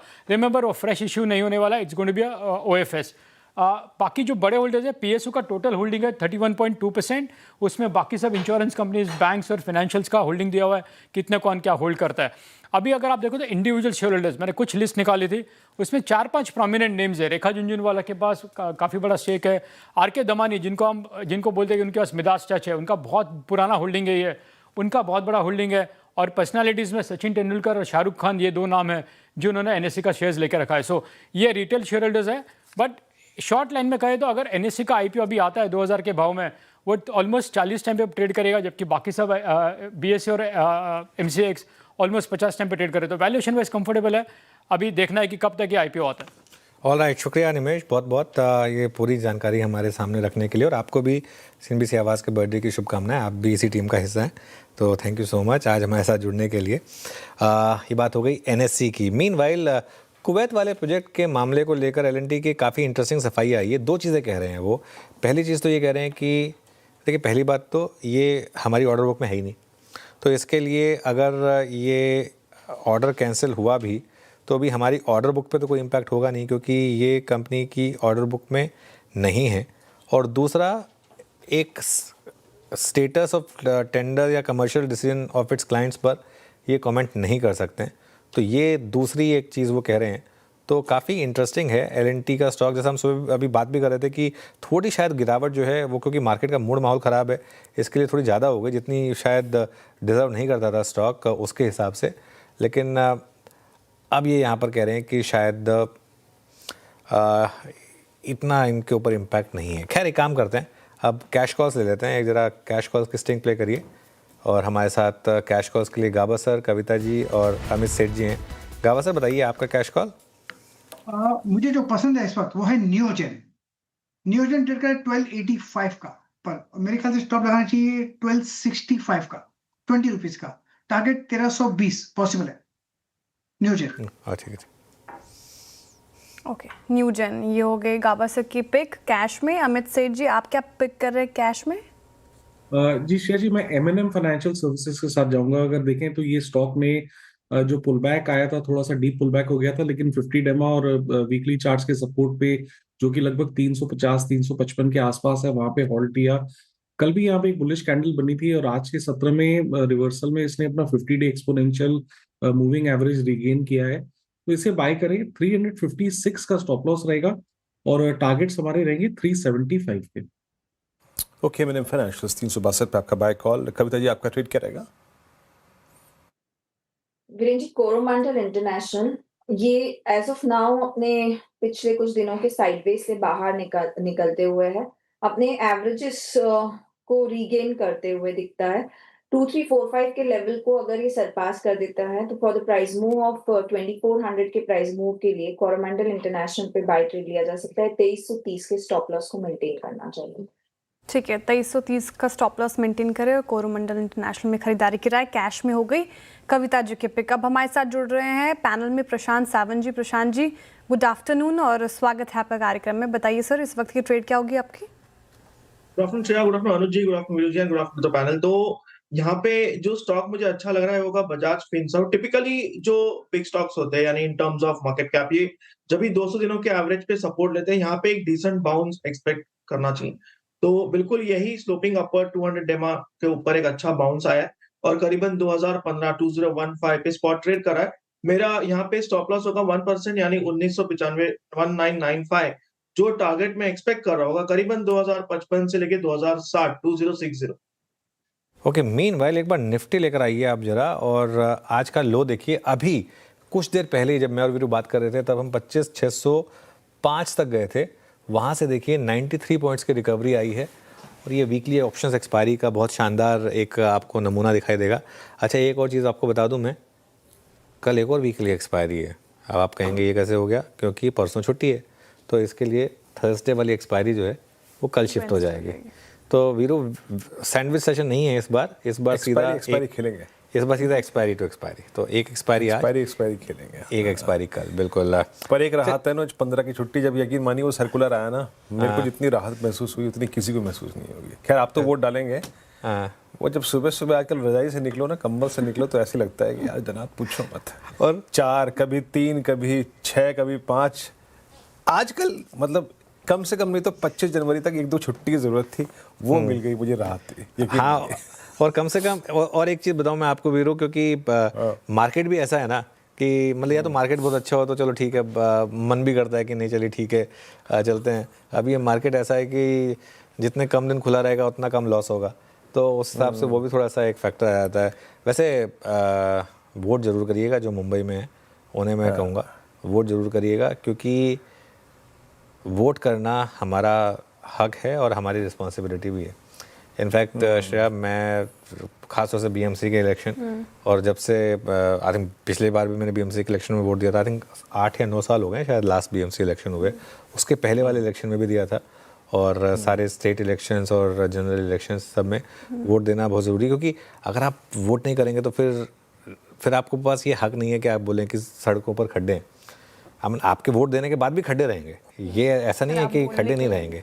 और जो मर्जी आ जाए, चाहे करंट पार्टी आ जाए या कोई दूसरी पार्टी आ जाए, वो तो मुंबई का रूल है, वो मतलब सड़कों पे गड्ढे तो रहेंगे ही रहेंगे, पॉट होल्स तो रहेंगे ही रहेंगे, वो उसमें आप कुछ कर नहीं सकते, क्योंकि वो एक जैसे कहते हैं ना कि एक विल नहीं है उसको ठीक करने की, तो वो तो रहने वाला है। लेकिन कम से कम अपनी कोशिश तो करें कि भैया हमने तो कोशिश की पूरा का पूरा वोट करने की, तो वोट जरूर करिएगा। चलिए एक काम करते हैं, 1-2 और स्टॉक्स देख लेते हैं और उसके बाद फिर थोड़ा सा धमाकेदार ऑप्शंस की तरफ भी बढ़ेंगे। एक बार आप वापस लेकर आइए ज़रा ट्रेंड का स्टॉक, क्योंकि मेरी नज़र ना बार बार इसी स्टॉक पर जाती है। और मेरे से क्या होता है ना, कई बार आप फंस जाते हैं ख़राब स्टॉक में, कि ख़राब स्टॉक ले लिया, जेड ग्रुप का स्टॉक ले लिया, एसएमई स्टॉक ले लिया, फंस गए, समझ में आता है। जब आप ट्रेंड जैसे स्टॉक में फंस जाएं, जो निफ्टी का स्टॉक है, टाटा ग्रुप का स्टॉक है, और जब वो आधा हो जाए तो क्या करें? Patience is the key Anuj ji. तो I completely agree with you कि आई थिंक जो क्वालिटी स्टॉक्स है at some point of time they will come back very very strongly. But trend के साथ हुआ क्या है, दो चीजें। एक, आई थिंक जो उन्होंने साल की शुरुआत में कहा था कि आप 25% ग्रो करेंगे, as they end the first half और the first 9 months they are probably growing at 16 और 17%, यानी जो ग्रोथ का अनुमान उन्होंने खुद ने दिया था उससे कम ग्रो करने वाले हैं। दूसरा, आई थिंक जो इनकी स्ट्रैटेजी रही है which has enabled them success, Zudio stores जो ओपन कर चुके हैं ये, और जो प्राइस पॉइंट्स है ज़ूडियो स्टोर्स की, जो खुद के ब्रांड्स हैं, I think they are probably expected to do well in terms of pricing. At the same time I think जब हम वेस्ट साइड की बात करते हैं तो जो थर्ड पार्टी ब्रांड्स हैं, जो एक मिक्स है, I think that ensures a reasonable amount of price points. However, I think जब हम प्राइस अर्निंग्स ग्रोथ को मैप करते हैं ये पूरे इक्वेशन में, तो प्राइस अर्निंग्स ग्रोथ के हिसाब से जैसे कंपनी अब तक ग्रोथ डिलीवर कर चुकी है वहां पे थोड़ा एक लैग है, और इसलिए आई थिंक जो एक पिटाई हो रही है स्टॉक की is based on that premise. But ultimately completely conquer with you. I think ultimately I think it's a qualitative stock. कहीं ना कहीं आई थिंक लीडरशिप और एक स्ट्रेटेजिक थिंकिंग जो रहेगी इन terms of opening up of more Zudio stores, जैसे इन्होंने एक स्ट्रेटेजिक वे में और कैलिब्रेटेड वे में प्लान किया है, जो जीएसटी रैशनलाइजेशन के बाद मुझे लगता है स्ट्रक्चरली आई थिंक जो एक ट्रेंड बदल सकता है in terms of consumption, discretionary spending जैसे बढ़ सकती है, एक बहुत बड़ा बेनिफिशियरी ट्रेंड भी रह सकता है, वो लैग इफेक्ट के साथ आ सकता है। और इसलिए मुझे लगता है आई थिंक ये गिरावट अगर हुई भी है, जिनके पास ये निराश ना हो, पेशेंस जरूर रखना पड़ेगा, क्योंकि कौन सी क्वार्टर में चेंज होगा आपको पता नहीं है। होपफुली Q4 और Q1 in the coming quarter, but जैसे डायनामिक्स चेंज होंगे कहीं ना कहीं नंबर्स में रिफ्लेक्ट होंगे, और जैसे नंबर्स में रिफ्लेक्ट होंगे वो प्राइस अर्निंग्स ग्रोथ में आ जाएगा, जो वैल्यूएशन को मल्टीप्लाई या रीरेट कर सकता है। तो आपको पेशेंस जरूर रखना पड़ेगा, बट एक क्वालिटेटिव से। Okay, patience is the key in the market. Trend पर ये व्यू हो गया है, अब डिटेल में समझ लिया करना क्या है आपको एज ए इन्वेस्टर। लेकिन अब वक्त हो रहा है धमाकेदार ऑप्शंस का, और धमाकेदार ऑप्शंस के लिए हमारे साथ हैं मानस जी, प्रशांत जी और अरुण कुमार मंत्री जी। बताइए मानस जी, क्या चुन रहे हैं आप? देखिए, ऑप्शन के लिए स्टेट बैंक ऑफ इंडिया के ऑप्शन में खरीदारी करने की राय रहेगी। एसबीआई में एक फ्रेश ब्रेकआउट देखने को मिला है, तो एसबीआई का 1030 का कॉल ऑप्शन लिया जा सकता है। प्राइस चल रहे हैं करीब 12 रुपए 70 पैसे के। इसमें स्टॉप लॉस आपको 8 रुपए के नीचे लगाना है, लेकिन टारगेट 25 रुपए तक के भी हो सकते हैं। ओके, एसबीआई की 27 जनवरी की आपको कॉल लेनी है 12:75 पे, 1030 की स्ट्राइक, मोर और less at the money call है, याद रखिएगा ये। प्रशांत जी, आपका ऑप्शन ट्रेड क्या रहेगा? तो वीरू जी, हालांकि मार्केट वीक है, बट एक जो मेरी राय है वो ये कि एक बैक एक्सपेक्ट कर रहा हूँ। इसके साथ जो मेरी राय है वो बजाज ऑटो के साथ सिंक में जा रही है। मुझे लग रहा है यहाँ पे थोड़ा मोमेंटम नजर आ सकता है, तो इसकी जो 9600 स्ट्राइक प्राइस की कॉल ऑप्शन करीबन 124.25 पे ट्रेड कर रही है। यहाँ 90 के नीचे आने 88, 87, 88, 87 स्टॉप लॉस रख के बाय करने की सलाह होगी। जो टारगेट्स में एक्सपेक्ट कर रहा हूँ वो होगा 175 से लेके 200, 175, 200। ओके, अरुण जी, आपका धमाकेदार ऑप्शन क्या रहेगा?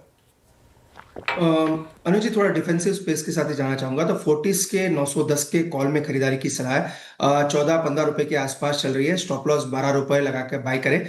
इसका जो ओवरऑल टारगेट नजर आ रहा है वो 24 रुपए के आसपास है। तो 9-10 का call as a BTST trade लेके चल सकते हैं। ओके, फोर्टिस का 904 पे ट्रेड करता हुआ एक कॉल लेना, आपको 910 का 15-20 पे ट्रेड कर रहा है। और अच्छा, फोर्टिस एक बार चार्ट लेके आइए, बहुत देर से देखा नहीं। फोर्टिस कर क्या रहा है, मेरी डेरिवेटिव्स की शीट नहीं, हाँ यस, 1% ऊपर लगभग 906, और आज अटेम्प्ट कर रहा है अपने 20 डेमा को क्रॉस करने के लिए। और ये जो अभी स्ट्राइक जिस पर अरुण जी ने बाय कॉल दी, उस स्ट्राइक में ऑलरेडी आपको शॉर्ट कवरिंग विजिबल है, यानी जब वो 900 के ऊपर आ रहा है तो जिसने वो कॉल बेची हुई वो बैकफुट पे वो एग्जिट करता हुआ। और ये सूरत हाल सिर्फ फोर्टिस का नहीं है, ये मैक्स के साथ भी हो रहा है। बट मैक्स में अभी भी ये कॉल लेने के लिए कि जनाब ये रिवर्सल की तरफ जा रहा है, कहना बहुत मुश्किल है। Even the shortest moving average 10 डेमा, वो भी यहाँ से आप यकीन मानिए करीब करीब मेरे ख्याल से 6, 8, 14 रुपये ऊपर है। तो मैं इसको अवॉइड करता हूँ। एक स्टॉक और लेके आइए मेरे स्क्रीन पे, अभी कैश मार्केट के थायरो केयर, ये क्या कर रहा है, 462, ये करीब करीब ये डी हाई पर है और ये रेंज हाई पर ट्रेड करता हुआ। ये आपने मयूरेश जी, डायग्नोस्टिक और हॉस्पिटल सेगमेंट के स्टॉक्स, इनमें से क्या क्या क्लाइंट्स पर को लॉन्ग करवाया हुआ है, कहाँ पर कंस्ट्रक्टिव अप्रोच है आपकी? नहीं तो गिरीश, हमें लगता है आई थिंक कृष्णा डायग्नोस्टिक्स यहाँ पे आई थिंक जो एक प्ले आ सकता है इज ऑन टू काउंट्स। एक आई थिंक ये जो रेडियोलॉजी के सेंटर्स बढ़ा रहे हैं ये काफी सिग्निफिकेंटली बढ़ा रहे हैं across the length and breadth of the country. दूसरा अगर आप देखें जो इन्होंने नए सेंटर्स खोले हैं पिछले 12 या 18 महीनों में, एज दे अचीव मेच्योरिटी अगले 6 महीनों में, जो नेगेटिव या फ्लैटिश आरओसीज ये सेंटर्स रिप्रेजेंट करते थे ओवरऑल नंबर्स में, इसमें एक पॉजिटिव इजाफा देखने मिलेगा जो ओवरऑल आरओसीज को एक बहुत पॉजिटिवली कंट्रीब्यूट करेगा। तीसरा आई थिंक जो है नंबर ऑफ टेस्ट बढ़ा रहे हैं और जो इनकी कॉस्ट पर टेस्ट है आज के तारीख में भी it is extremely competitive compare to the unorganise market. यानी अगर आप हॉस्पिटल चेन्स के साथ जो डायग्नोस्टिक सेंटर्स अटैच्ड हैं और जो प्राइवेट सेंटर्स हैं एंड अनऑर्गेनाइज सेक्टर देखेंगे तो I think they are one of the cheapest when it probably comes to test per specialised test या test per client as we speak. और इसलिए मुझे लगता है आई थिंक जैसे बिजनेस में मैच्योरिटी आती जाएगी over the next few months and quarters, numbers में वो बहुत ज्यादा पॉजिटिवली और रिफ्लेक्ट होगा जो आरओईज में रिफ्लेक्ट होगा। तो I think with in the space Krishna के थोड़े रेटिंग रैंकिंग हमें बेहतर।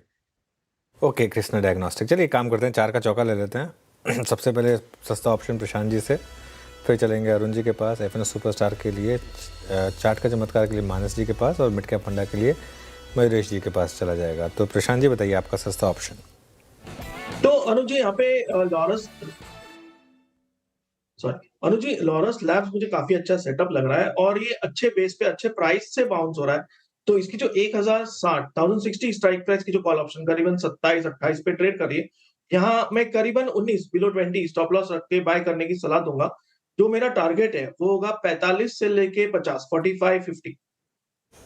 ओके लॉरस लैब का कॉल लेना है आपको। यहाँ पर हो गई ये कॉल प्रशांत जी की सस्ता ऑप्शन में। एफएनओ सुपरस्टार के लिए अरुण जी क्या पिक कर रहे हैं आप? श्रेया जी मेटल स्पेस में क्लियर ब्रेकआउट है।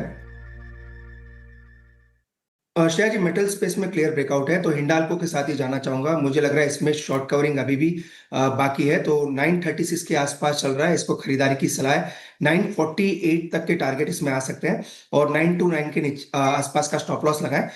काफी अच्छा मोमेंटम है, इनफैक्ट काफी लॉन्ग्स भी ऐड हुए हैं, तो इसको एज ए पोजिशनल ट्रेड लेके चल सकते। ओके हिंडाल्को 937 पे आपका एक बाय ट्रेड। मानस चार्ट के चमत्कार क्या पिक करेंगे? तो देखिए चार्ट का चमत्कार में एक कैश स्टॉक रहेगा। जमुना ऑटो पे ध्यान दीजिए क्योंकि जमुना ऑटो एक बहुत ही स्ट्रॉन्ग स्ट्रक्चर है। स्टॉक करेक्ट हुआ था, 20 डे मूविंग एवरेज पे के नीचे सपोर्ट लिया, वापस 10-20 डे मूविंग एवरेज को रिगेन कर लिया। मेरा समझना है कि जो हायर टॉप हायर बॉटम का ट्रेंड है वो कंटिन्यू हो सकता है, इसलिए जो रिसेंट हाई था वही आपके टारगेट होंगे। 138.50, आपके स्टॉप लॉस 129 के रहेंगे। ओके और अब मिड कैप फंडा के लिए चलते हैं मयूरेश जी के पास। मयूरेश जी बताइए क्या पिक करेंगे आप? तो अनुज आई थिंक नेस्ले इंडिया हमें काफी ठीक ठाक लग रहा है रेटिंग रैंकिंग्स के हिसाब से, और जैसे नंबर्स आए थे Q2 में आई थिंक काफी सराहनीय थे on all counts. Volume growth ठीक ठाक रही थी, इनपुट कॉस्ट में स्टेबिलिटी थी, मैनेजमेंट की commentary across their business segment, baby products हो, मिल्क प्रोडक्ट्स हो, कॉन्फेक्शनरी सेगमेंट हो, यहाँ पे they are probably assuming GST rationalisation के बाद Q3 Q4 में जो वॉल्यूम्स का आंकड़ा है वहां पे एक सिग्निफिकेंट इंप्रूवमेंट देखने मिल सकती है। और एट द सेम टाइम क्योंकि EBITDA margins, input costs, milk prices हो और अदरवाइज इंक्लूडिंग शुगर प्राइसेस एक थोड़े सबड्यूड लेवल्स पे है, कहीं ना कहीं मार्जिन्स में भी इजाफा देखा जा सकता है। तो कहीं ना कहीं जो प्रॉफिटेबल ग्रोथ रह सकती है, जो ईपीएस रेटिंग्स रह सकते हैं जो हम क्लोजली देखते हैं मार्केट्स विद इंडिया में, जो आरओई एक्सपेंशन और कैश फ्लोज रह सकते हैं, ये काफी सिग्निफिकेंट रह सकते हैं। तो I am assuming Q3 Q4 के नतीजे काफी अच्छे रह सकते हैं नेस्ले इंडिया के, और इसलिए नेस्ले इंडिया प्रॉब्लम हमारी एक चॉइस रहेगी with in the FMCG. Nestle India काफ़ी अच्छा लग रहा है स्टॉक मयूरेश जी को, तो ये आप मीडियम से लॉन्ग टर्म के लिहाज से रख सकते हैं रडार पर। चलिए अब रिजल्ट्स की बात कर लेते हैं, और इन्फोसिस के नतीजे भी आने वाले हैं, और कैसे रहेंगे नतीजे ये बताने के लिए आशीष वर्मा जी आपको नजर आएंगे स्क्रीन पर। सर बताएं इन्फोसिस के नतीजे क्या एक्सपेक्ट कर रहे हैं स्ट्रीट? हाँ, कल शाम को बाजार बंद होने के बाद। अच्छा, इन्फोसिस में ये जो नंबर ऑफ बिलिंग डेज कम होना, फरलॉस होना, Q3 में सबसे ज़्यादा इम्पैक्ट इस पे पड़ता है क्योंकि इसका ए नॉर्थ अमेरिका का एक्सपोजर काफ़ी ज़्यादा है और बी इसका उस BFSI वर्टिकल में एक्सपोजर काफ़ी ज़्यादा है, ये ध्यान रखिएगा। इस क्वार्टर में कांस्टेंट करेंसी में ग्रोथ नदारत रहेगी, कांस्टेंट करेंसी आए फ्लैट रहने की एक्सपेक्टेशन है, पर ये आ रहा होगा 2 तिमाहियों की स्ट्रॉन्ग कांस्टेंट करेंसी ग्रोथ के बाद। Q1 में 2.6%, Q2 में 2.2%। उसके बाद एक फ्लैट ग्रोथ एक्सपेक्टेड है। मार्जिन्स तकरीबन 30 बेसिस पॉइंट्स इंप्रूव हो रहे होंगे। इंप्रूवमेंट के पीछे लार्जली रीजन है इनका जो प्रोजेक्ट मैक्सिमस है, यानी कि इंटरनल मार्जिन एक्सपेंशन का जो प्रोग्राम है उससे इन्फोसिस को बेनिफिट मिल रहा होगा और मुनाफा 1% के आसपास बढ़ रहा होगा। तो सबड्यूड सा एक क्वार्टर एक्सपेक्ट करिए। गाइडेंस के फ्रंट में, क्योंकि ये HCL टेक के अलावा दूसरी कंपनी है जो पूरे साल की गाइडेंस देती है, इसीलिए इसको टॉर्च बेरर कहा जाता है, इसीलिए इसको बेलवेदर कहा जाता है। पिछले क्वार्टर तक पूरे साल की कांस्टेंट करेंसी में आय की उछाल की बात थी 2 से 3%। इस क्वार्टर में क्योंकि अब एक ही क्वार्टर बचा है तो विजिबिलिटी ज्यादा होगी, इस गाइडेंस बैंड को नैरो डाउन करने की कोशिश होगी और नैरो डाउन कर रहे होंगे अपर एंड के पास। तो 2.5 से 3% की गाइडेंस की बात ये कंपनी इस बार आके कर सकती है। ध्यान रखिएगा, हाल में जो वर्सेंट ग्रुप का एक्विजिशन था वो अभी कंप्लीट नहीं हुआ है, तो वो गाइडेंस इन आंकड़ों में शामिल नहीं है। मार्जिन जस के तस 20 से 22% के बैंड की हमेशा बात करते रहे ऑफ लेट, वही मार्जिन गाइडेंस कंटिन्यू करेंगे। नजर कहां रहेगी? इन्फोसिस की कमेंट्री ज्यादा इंपॉर्टेंट होती है। टेक स्पेंड्स का आउटलुक नए साल 2026 के लिए कैसा है? किस तरह की लार्ज ट्रेड में कॉम्पिटिटिव इंटेंसिटी आ रही है, प्रतिस्पर्धा है, किस तरह के प्राइसिंग प्रेशर्स देखने को मिल रहे हैं? एआई एडॉप्शन की अब बात करी जा रही है, धीरे धीरे करके एम्बेडेड डील्स आ रही हैं। वो एआई एडॉप्शन का पेस एंटरप्राइजेस द्वारा कैसा पिकअप हो रहा है 2026 के लिए, और जो प्रोजेक्ट मैक्सिमस की मैंने बात करी थी, इसके चलते मार्जिन इंप्रूव हो रहे होंगे, यहां से मैनेजमेंट कितना और फायदा एक्सपेक्ट कर रहा है वो प्रोजेक्ट इनको मार्जिन के फ्रंट पे डिलीवर करेगा, ये सब इंपॉर्टेंट। ओके, तमाम चीज़ें इंपॉर्टेंट है। अब देखते हैं कि रिजल्ट्स कैसे आएंगे। शुक्रिया आशीष जी, और ये तस्वीर समझाने के लिए कि कैसे स्ट्रीट क्या एक्सपेक्टेशन ला के चल रहा है।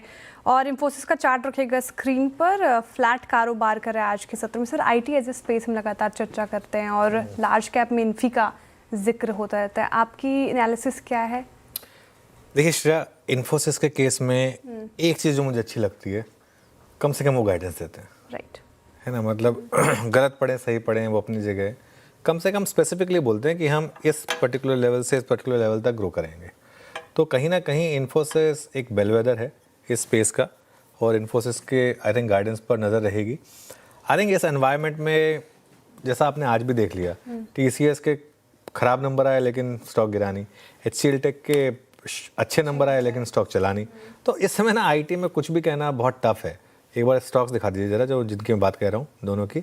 तो इसके लिए इस समय कुछ भी कहना बहुत टफ है, लेकिन अनलेस कुछ बहुत ही बड़ा हो जाए, ये स्टॉक कहीं नहीं जा रहे, यहीं रह रहे हैं अभी कुछ समय तक। बहुत ज़्यादा गिरावट भी नहीं है इनमें, लेकिन बहुत ज़्यादा रैली की भी स्कोप यहाँ पर है नहीं। चलिए काम करते हैं, अब थोड़ा सा बर्थडे सेलिब्रेशन को और आगे बढ़ाते हैं और मार्केट पे बात करेंगे। आज हमारे साथ हैं एनविजन कैपिटल के फाउंडर नीलेश शाह। नीलेश जी, गुड आफ्टरनून, शुक्रिया आज CNBC आवाज़ के 21st बर्थडे पर हमारे साथ जुड़ने के लिए। सबसे पहले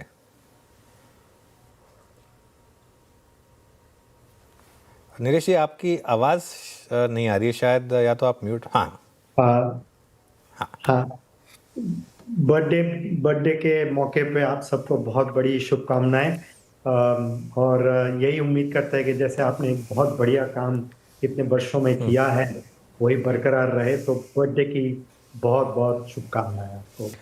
शुक्रिया नीलेश जी। अरे नीलेश जी, अब कुछ मार्केट की बात करते हैं। हम अभी इन्फोसिस की बात कर रहे थे। आपने काफ़ी समय से इस पूरे सेक्टर को ट्रैक किया है, और कई बार आपने इस सेक्टर के टॉप्स और बॉटम्स को भी आइडेंटिफाई किया है। इस समय लार्ज कैप आईटी को लेकर आपका क्या व्यू है? अनुज, ये जो फंडामेंटल्स हैं वो तो और बेहतर होते हुए नजर नहीं आ रहे हैं, क्योंकि इनको ग्रोथ स्टॉक्स की तरह परसीव किया जाता है। लेकिन अगर पिछला दशक ले, तो पिछले दशक में भी जब आईटी स्पेंडिंग या जो जनरली दुनिया में टेक्नोलॉजी स्पेस में जो एडवांसमेंट्स हुई है, उसके मुकाबले इनके जो ग्रोथ रेट्स है वो काफ़ी मॉडरेट रहे हैं। मतलब इनका जो रुपी टर्म्स में ग्रोथ रेट है वो 8-10% का ग्रोथ रेट रहा है पिछले 10 साल में। तो मेरा ये मानना है कि आगे चलते हुए भी ये कोई ट्रेजेक्ट्री, ग्रोथ की जो ट्रेजेक्ट्री है, ये कुछ बदलने वाली नहीं है और शायद यही रहेगी। और इनका सबसे बड़ा चैलेंज है, 2 चैलेंज। एक तो इनका बेस बहुत ज़्यादा बड़ा है, और दूसरा अगर एआई का उनको ढेर सारा काम भी मिले तो वो इन पे इतना इम्पैक्ट नहीं कर पाएगा। तो उससे ऐसा नहीं है कि कुछ 5 या 8% की ग्रोथ की जगह इनका ग्रोथ रेट 15% या 18% हो जाएगा। तो मेरा ऐसा मानना है कि ये जो सेक्टर है, खास करके जो बिग आईटी है, वो जनरली जो बड़े इन्वेस्टर्स हैं, इंस्टीट्यूशनल इन्वेस्टर्स हैं, जो बेंचमार्क को लेके इन्वेस्ट करते हैं, उनके लिए ज़्यादा है, या फिर एकदम जो शॉर्ट टर्म ट्रेडर्स हैं जो शॉर्ट टर्म 2-3% का मूव कैप्चर कर पाए। लेकिन जो एक बॉटम अप इन्वेस्टर है, उनके लिए शायद और बेहतरीन अपॉर्चुनिटीज है मार्केट में। नीलेश जी नमस्कार, वीरेंद्र बोल रहा हूँ। बस संक्षेप में इस बात का उत्तर दीजिएगा क्योंकि इसके बाद मेरा मुख्य प्रश्न बाद में आएगा। Is that problem persist with mid cap IT as well? आपने कहा कि लार्ज कैप आईटी, क्या ये ग्रोथ मिड कैप में विजिबल है आपको? वहाँ पे बेस इफेक्ट इतना बड़ा नहीं है, वो एआई में इन्वेस्ट कर रहे हैं, सब्सटेंशियल कैश पोर्शन अपना, for instance Coforge. Mid cap IT पे स्लाइटली डाइवर्जेंस है आपके व्यू में? हाँ, मिड कैप आईटी एक ज़्यादा बेहतरीन सेगमेंट है आईटी स्पेस में। और अगर हम कंपनीज देखें जो मिड कैप कंपनीज है, उनमें कई कंपनीज ने अच्छा प्रदर्शन दिया भी है। आगे जाके अपॉर्चुनिटी वही आएगी जो एक individual mid cap IT company या स्मॉल कैप आईटी कंपनी है जो एआई में बहुत बढ़िया काम कर सकती है और बहुत ज़्यादा बिजनेस लाके बहुत शानदार रेवेन्यू ग्रोथ आ सकती है। उनके ऊपर ध्यान केंद्रित करना चाहिए। Okay Nilesha, good afternoon. Shreya बात कर रही हूँ। आईटी एज ए स्पेस हमने डिटेल में चर्चा कर ली सर, लेकिन मेरा सवाल आपसे ओवरऑल मार्केट को लेकर है। 12 ट्रेडिंग सेशन हमने देख लिए, 11 या 12 इस 2026 की, और वो कन्विक्शन अभी भी नहीं बन पा रही है। 2026 की शुरुआत अगर कहें तो थोड़ी ठंडी होती हुई नजर आ रही है। मार्केट्स पर अभी क्या फिलहाल आपका व्यू बन रहा है? शॉर्ट टर्म में जो है वो जितने भी जो जियोपॉलिटिकल चैलेंजेस हैं या जो अनाउंसमेंट्स हो रहे हैं टैरिफ्स को लेके या कुछ, या जो डेवलपमेंट्स और जियोपॉलिटिकली हो रहे हैं, खास करके जो वेनेजुला में हो रहे हैं, तो वो चलते हुए हम इंडिया के मार्केट के लिए थोड़े शॉर्ट टर्म में ज़रूर हेडविंड्स उभर के आ रहे हैं। अर्निंग्स मेरे हिसाब से generally in line with expectation है, या शायद एक्सपेक्टेशन से जो थोड़े ज़्यादा अच्छे ही है। लेकिन ये जो 1 फरवरी को जो बजट आने वाला है, उसमें अगर कुछ पॉजिटिव्स आ गए तो हो सकता है कि वो मार्केट के लिए एक टेलविंड्स बने और एक मार्केट को अच्छा बढ़ावा भी मिल सकता है, क्योंकि हमारी मार्केट काफ़ी कंसोलिडेशन फेज से गुजर चुकी है। टाइम वाइज करेक्शन हुए हैं, काफ़ी प्राइस करेक्शन भी हुआ है। तो ऐसा लग रहा है कि कुछ दिन, कुछ हफ्तों के लिए शायद हम साइडवेज रहे, थोड़े करेक्टिव मोड में रहे, लेकिन जो मीडियम टर्म आउटलुक है वो काफ़ी सकारात्मक और पॉजिटिव आउटलुक है। तो नीलेश जी, ये भी बहुत ज़रूरी है कि आप सही सेक्टर का चुनाव करें और सही वक्त पे निकल भी जाएं। मुझे याद है पिछले लगभग 7 साल में या 6 साल में मेरी आपसे बहुत बार जब बात हुई है अनुज और मेरी, आपने रियल स्टेट इंसलिटी को बहुत सही वक्त पे पकड़ा था। कल हमने सिग्नेचर ग्लोबल के अपडेट्स को देखा और मैं खुद इस दिल्ली एनसीआर के मार्केट को सेंस कर पा रहा हूँ। डिमांड नहीं है, इस प्राइसिंग पे वो वॉल्यूम क्रिएट नहीं कर पा रहे हैं। Low cost housing, affordable housing missing है। ऐसे में रियल स्टेट और real estate ancillary, home improvement, इस सेगमेंट से क्या कुछ समय के लिए एक वाजिब डिस्टेंस बना के रखा जाए, ये ज़रूरी है या फिर आपका कुछ और व्यू है इस पर? नहीं, बिल्कुल जो रियल एस्टेट सेक्टर है या कनेक्टेड रियल एस्टेट सेक्टर से जो जुड़े हुए हैं, उनमें थोड़ा अभी भी एक कंसोलिडेशन हो सकता है। और ये जनरली मेरा ऐसा मानना है कि ये जो सेक्टर्स है ये थोड़े सिक्लिकल सेक्टर्स भी है, जो हम ये माने कि ठीक है डिमांड कंज्यूमर से आ रही है ताकि, तो इनको कंज्यूमर सेक्टर की तरह देखना चाहिए, लेकिन वो एक गलत होगा क्योंकि डिमांड इसमें भी सिक्लिकल है, सीजनल है। तो ये हमें ध्यान रखना चाहिए। लेकिन इसके कनेक्टेड जो एक सेक्टर जो इंटरेस्टिंग लग रहा है वो है होम फाइनेंस के, जो उनमें जैसे 1 साल में हमने देखा है गोल्ड फाइनेंस कंपनीज में कैसी एक अच्छी तेजी का माहौल बना। ऐसा लग रहा है कि होम फाइनेंस जो सेक्टर उसमें काफ़ी अच्छा करेक्शन हो चुका है और इसमें हाई क्वालिटी कंपनीज है, तो इन पे ध्यान रखना चाहिए। अगर कोई बुलिश है रियल एस्टेट पे, तो रियल एस्टेट की जगह होम फाइनेंस कंपनीज पे ध्यान देना चाहिए।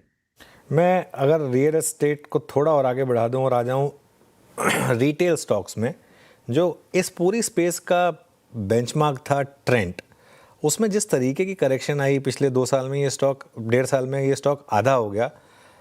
यहाँ आपके हिसाब से क्या रॉन्ग गया और पूरी की पूरी स्पेस में इन पर्टिकुलर ट्रेंड, और यहाँ अब आपका क्या व्यू होगा? अनुज, 2 या 3 फैक्टर्स है। पहला फैक्टर तो सबसे बड़ा फैक्टर है कि स्टॉक काफ़ी अप्रिशिएट होके वैल्यूएशंस काफ़ी रिच हो चुके थे और वो रिच वैल्यूएशंस पे मार्केट चाहता है 10 on 10 परफॉर्मेंस। जो शायद मार्केट प्राइसिंग कर रहा था वो 30-35% ग्रोथ का प्राइसिंग इन कर रहा था। ठीक है, 30-35% की जगह 25-30% भी आ गया तो वो भी फिर भी ठीक था। लेकिन अभी जो ग्रोथ है जो गिर के मिड टीन्स या हाई टीन्स में ग्रोथ आ चुका है, सब 20% ग्रोथ रेट आ चुका है, तो वो कॉन्टेक्स्ट में वैल्यूएशंस काफ़ी रिलेटिवली एक्सपेंसिव थे। तो ये एक मेरे हिसाब से वैल्यूएशन करेक्शन हो रहा है। काफ़ी हद तक प्राइस डैमेज हो चुका है, लेकिन अभी एक हो सकता है कि थोड़े कई क्वार्टर्स मार्केट इंतजार कर रहेगा कि एक्चुअल इवेंचुअल क्या सस्टेनेबल ग्रोथ रेट है, नंबर 1। नंबर 2, ये जो वैल्यू रिटेल का सेगमेंट है उसमें कई और ऑप्शंस आ गए हैं, कई और कंपनीज आ चुके हैं जिनका प्रदर्शन रिलेटिवली ठीक ठाक ही रहा है। तो एक इन्वेस्टर के लिए तो काफ़ी ऑप्शंस उभर के आते हैं। और तीसरा कि अगर जो फैशन कंपनीज हैं जैसे मिंत्रा वगैरह, अगर उनके आईपीओज आ गए तो मार्केट में जो चॉइस है वो और भी एक्सपैंड हो जाएगी। तो एक जो ट्रेंड का स्कैसिटी प्रीमियम जो एक चल रहा था, वो स्कैसिटी प्रीमियम धीरे धीरे खत्म हो रहा है और भी हो सकता है। तो ये तीनों फैक्टर्स के हिसाब से ट्रेंड के स्टॉक प्राइस में इतना करेक्शन हमें देखने को मिला है। जी बिल्कुल सही बात की सर, ट्रेंड की एनालिसिस कर ली हमने, आपका व्यू भी समझ लिया। लेकिन एफएमसीजी पैक को लेकर मेरा आपसे सवाल ये है कि 2026 में कुछ स्टॉक्स ने इस स्पेस से परफॉर्मेंस दिखाने की कोशिश की है। 2025 का लूजर था, क्या 2026 में विनर बन के उभरेगा? जो बड़े एफएमसीजी कंपनीज है उनकी हाल जो इंडिया हमारी आईटी कंपनीज की जो हाल है, बड़ी आईटी कंपनीज उनकी तरह ही उनके हाल है। जो कंजम्पशन है, चाहे वो बेसिक बिस्किट्स हो, नूडल्स हो, जो बेसिक सोप्स हो, शैम्पूज हो, ये जो कैटेगरी है ये रिलेटिवली अच्छी पेनिट्रेटेड कैटेगरीज हो गई है। इनमें 60-70-80% का पेनिट्रेशन ऑलरेडी अचीव हो चुका है। तो जो बड़ी एफएमसीजी कंपनीज है उनका ग्रोथ जो है वो मिड सिंगल डिजिट ग्रोथ ही रहेगा। तो ये जो सेक्टर है वो ग्रोथ इन्वेस्टर्स के अभी उनके जो एक्सपेक्टेशंस को फुलफिल नहीं कर पाएगा, और उनके बेस भी बहुत बड़े और उनके लिए बहुत डिफिकल्ट है अपने आप को रीओरिएंट करना।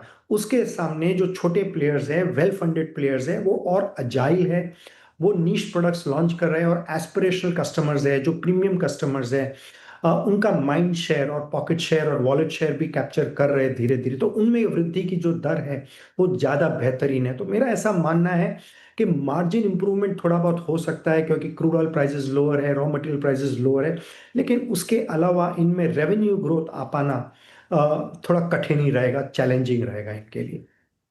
अच्छा नीलेश जी, इसमें कोई दो राय नहीं है, चाहे आप स्वीकार करें ना करें, कि ट्रंप साहब उनकी नीतियां, उनका रोज आकर ट्रुथ सोशल पे कुछ ना कुछ लिख देना, हम बीता एक साल कैसा गुजरा यकीन मानिए, मतलब बहुत दिक्कत भरा है और शायद हमें आने वाले वर्षों में चुनौती मिलती रहे।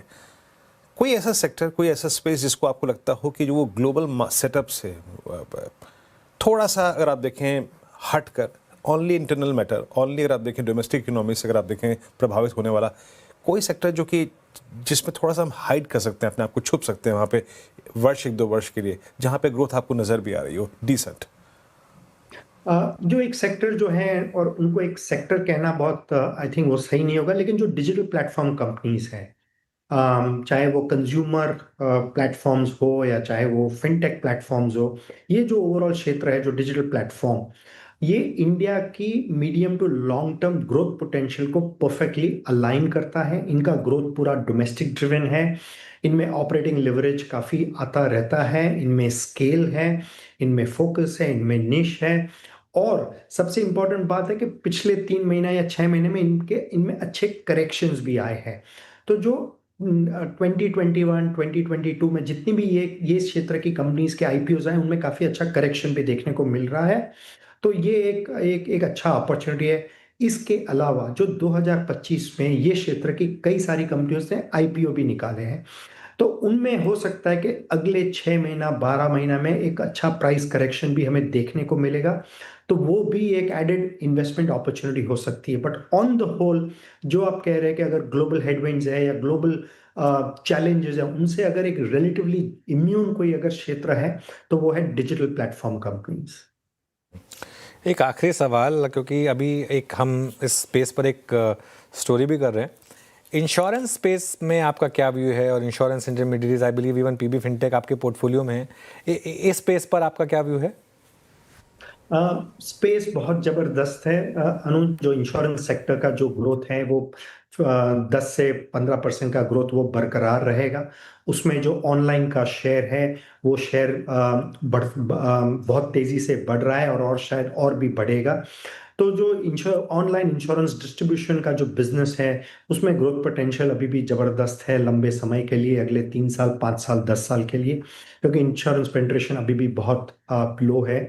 शॉर्ट टर्म में उनमें कुछ रेगुलेटरी चैलेंजेस हैं, जहां ऐसा एक थॉट प्रोसेस चल रहा है कि क्या कमीशंस को कैप किया जाए और बाकी कुछ और रिस्ट्रिक्शंस लगाया जाए। उसके चलते हुए इनके स्टॉक प्राइसेस अप्रॉक्सीमेटली 30% भी करेक्ट हो चुका है। मेरा ऐसा मानना है कि बहुत ही अच्छा एक हेल्दी करेक्शन है और स्टॉक प्राइस काफी एक अट्रैक्टिव लेवल पे आ गया है लॉन्ग टर्म इन्वेस्टर्स के लिए। तो हमारा जो कॉन्फिडेंस है और कन्विक्शन है वो अभी भी बरकरार है ये स्पेस के लिए।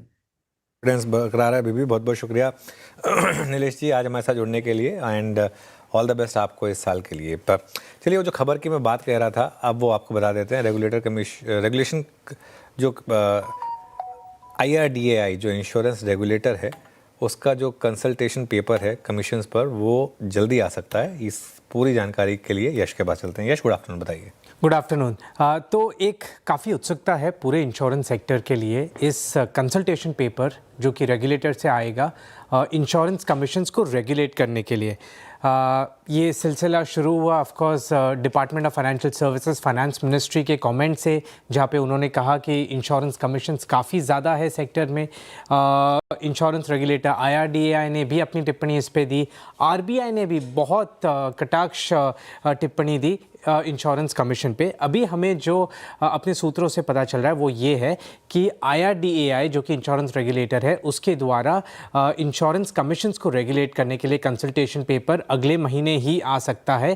थोड़ा सा इस पर काम बचा है जो कि ये हफ्ते में पूरा होने की संभावना है, और फिर अगले महीने में ये कंसल्टेशन पेपर आता दिखेगा IRDAI के द्वारा। और IRDAI का मानना ये है कि 1 अप्रैल से इसके जो रेगुलेशंस होंगे कमीशंस को कम करने के लिए वो लागू होते दिख सकते हैं।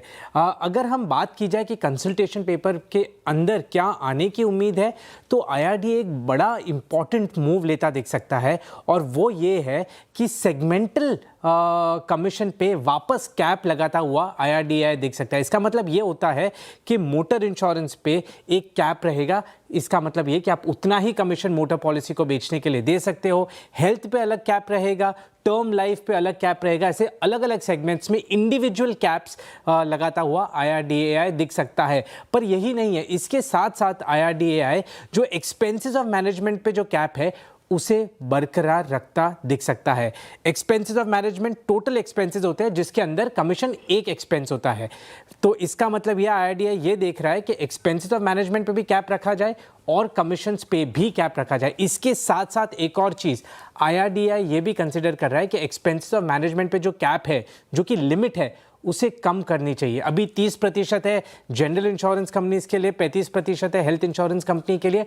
उसे और कम करना है ताकि अंदर के कमीशंस भी कम होते हुए दिखे। ये 3 इंपॉर्टेंट मूव है जो IRDAI इस कमीशन के प्रॉब्लम को फुल प्रूफ करने के लिए एक कंसल्टेशन पेपर लाता दिख सकता है।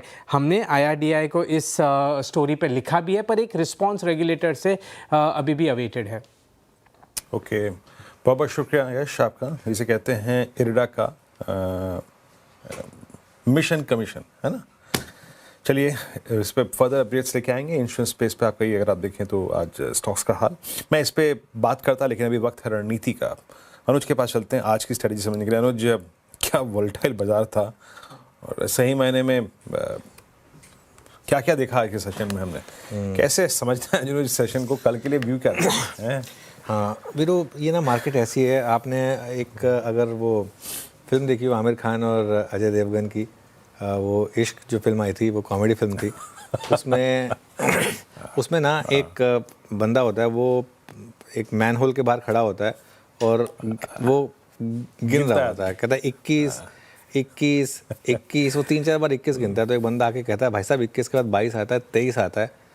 तो कहता है ऐसा क्या है इसमें, वो मैनुअल में दिखता है, उसको लात मारता है, वो उसमें गिर जाता है, वो कहता है 22। तो क्या है ये मार्केट ना अभी ऐसा है कि एक के बाद एक करके लोग फंस रहे हैं इस समय, और दोनों तरफ फंस रहे हैं। तो इस समय मार्केट में देखिए, मैं तो कोई ट्रेड एडवोकेट करूँगा नहीं, क्योंकि ये तुक्के वाली बात है। ये लेवल बच जाएगा, ये लेवल चला जाएगा, ये लेवल सपोर्ट है, ये लेवल रेजिस्टेंस है, ये प्योर तुक्काबाजी है इस मार्केट में, उससे ज़्यादा कुछ भी नहीं है। ऐसे में कोई ट्रेड कैरी मत करिए। वैसे ही अगर आपने कल रात को भी कोई ट्रेड कैरी किया तो आज क्या ही मतलब निकल के आता उसमें से, तो ठीक है, मत कैरी करिए। कल सुबह मार्केट आपको भरपूर मौके देगा इंटरडे में ट्रेड्स करने के लिए। मार्केट का ट्रेंड खराब है, लेकिन एक अच्छी चीज़ ये हुई है कि मार्केट लोज बचा रहा है। आज का भी लो अगर आप देखें तो कल के लो से सिग्निफिकेंटली ऊपर है, 100 पॉइंट के करीब, और बैंक निफ्टी पे तो और उल्टा मतलब 200-300 पॉइंट ऊपर है। तो इन दैट सेंस ठीक है, लो बच रहा है। और बैंक निफ्टी अभी भी एक शेड बेटर है कंपेयर टू निफ्टी, क्योंकि यहाँ पर ICICI बैंक का सपोर्ट है। और आज बैंक निफ्टी की जो क्लोज है ना, वो काफ़ी अच्छी होगी। आज हम वापस 20 डे मार्क के ऑलमोस्ट अराउंड जाकर बंद हुए हैं बैंक निफ्टी पर। तो बैंक निफ्टी में अभी भी एक होप रहेगी कि HDFC बैंक और ICICI बैंक के नंबर्स, क्योंकि सैटरडे को आने और अब एक ट्रेडिंग सेशन कम है वैसे भी, तो थोड़ा सा और आपके लिए पॉजिटिव फैक्टर आ गया यहाँ पर, तो वो एक होप रहेगी। चलिए यतिन के पास चलते हैं और जानते हैं कि डीलिंग रूम से क्या फीडबैक मिल रहा है। Yatin, good afternoon. Good afternoon. दो स्टॉक्स जो आज फोकस में हैं, लार्ज कैप्स में से SBI काउंटर सेफ लग रहा है डीलर्स को, और BTST के लिए डीलर्स को लगता है 1040 से 1050 तक के टारगेट्स देखने को मिलने चाहिए जैन फ्यूचर्स में। तो ये काउंटर है जहाँ डीलर्स खरीदारी की सलाह दे रहे हैं। इसके अलावा बायोकॉन आया, और देखिए यहाँ QIP खुला हुआ है, डीलर्स के हिसाब से यहाँ डिमांड अच्छी है, जिसके कारण यहाँ भी डीलर्स को लगता है 3 से 5% की पोजिशनल अपसाइड देखने को मिल सकती है। ओके, SBI और बायोकॉन डीलर्स के रडार पर शुक्रिया यतिन जी। अब हमारे पैनल्स के रडार पर कौन कौन से स्टॉक्स हैं वो समझ लेते हैं। प्रशांत जी बताइए, BTST, STBT।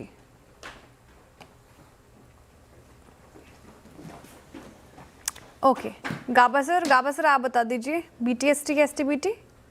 BTST रहेगा। कल मैंने स्टॉक दिया था करीब 2:15 बजे, स्टॉक दिया था SBI, टारगेट था करीब 1025 का, वो अचीव हो गया। अब ट्रेड करें 1028 पर SBI, स्टॉप टारगेट 1021 का, 7 रुपए का स्टॉप है। नियर टर्म टारगेट 1040 पॉसिबल है SBI। Okay, SBI। मानस जी, आपका ट्रेड क्या रहेगा? और देखिए, एम्फेसिस पे खरीदारी करने का ट्रेड लेना है। एम्फेसिस लगातार अपने 100 मूविंग एवरेज को पे सपोर्ट ले रहा है। आज इंटरडे चार्ट पे कुछ रिवर्सल के साइन देखने को मिले हैं, तो इसके फ्यूचर में खरीदारी करने का ट्रेड लेना है। करंट लेवल्स पे खरीदारी करेंगे। स्टॉप लॉस आपको लगाना है 2844 का, 2844 के स्टॉप लॉस से 2940 के टारगेट के लिए एम्फेसिस के फ्यूचर में खरीदारी करनी चाहिए। एम्फेसिस तो गया। अमित जी आप बताइए आपके पिक। जी श्रेया जी, TVS मोटर्स के साथ जाऊंगा। यहाँ पे जो पुल बैक आया था 20 डेमा से, स्टॉक रिवर्स करने की कोशिश कर रहा है। आज के अगर हम कैंडल स्टिक देखें तो लोअर शैडो काफी अच्छी है, कहने का मतलब कि नीचे के लेवल से अच्छी रिकवरी हमने देखी, और stock has manage to close above 20 DEMA. तो TVS मोटर बाय करे, 3765 का प्राइस है, 3730 का स्टॉप लॉस रहेगा, एंड 3830 के टारगेट्स रहेंगे TVS motor. Okay, TVS Motors 3764 पे। कविता जी, आपका ट्रेड क्या रहेगा? वीरेन जी, FMCG से VBL लेकर जाएंगे। 1020 EMA के ऊपर क्लोजिंग देते हुए है, और पियर्सिंग 9 फॉर्मेशन का कंफर्मेशन भी आता हुआ दिखता है। For the price move of 506, 512 with the stop loss of 497, one can go for VBL. Varun beverages होगी कविता जी के पिक। प्रशांत जी कनेक्ट हुए क्या हमारे साथ दोबारा? ठीक है, ओके। ब्रेथ कैसी रही है समझ लेते हैं ये वीरेंद्र जी से। सर FNO ब्रेथ बताएं। ब्रेथ श्रेया उतनी इंप्रेसिव नहीं है। शायद जिस प्रकार का ओपन, जिस प्रकार का कल हमने एक रिवर्सल लिया था, आपको ब्रेथ कमजोर नजर आएगी, no doubt about that. 85 short और लॉन्ग अनवाइंडिंग, यानी कल के मूव के बाद अपने प्रॉफिट्स को कैश में कन्वर्ट करने की टेंडेंसी, वो फीलिंग बाजार पे हावी थी, जो है निकाल लो। 27 में शॉर्ट कवरिंग और 40 में लॉन्ग। आइए एक करके स्लाइड्स को देखते हैं। पहले रखिएगा और लॉन्ग। देखिए, क्रूड की तेजी जो है वो बाजार को आज एक स्पेस पे कहीं ना कहीं एक ग्रिप लेने का मौका दे रहे थे। That's all producers, all India, ONGC। Eternal में आप जैसे आपको मालूम होगा, या देखिएगा, वो स्पेस जो एक FIs बाइंग के लिए क्रिएट हो रहा था, उसका एक मूव था। एंजल वन, टाटा एलेक्सी, इन सभी काउंटर्स में आज लॉन्ग बिल्डअप हुआ। अगली स्लाइड आएगी शॉर्ट कवरिंग की।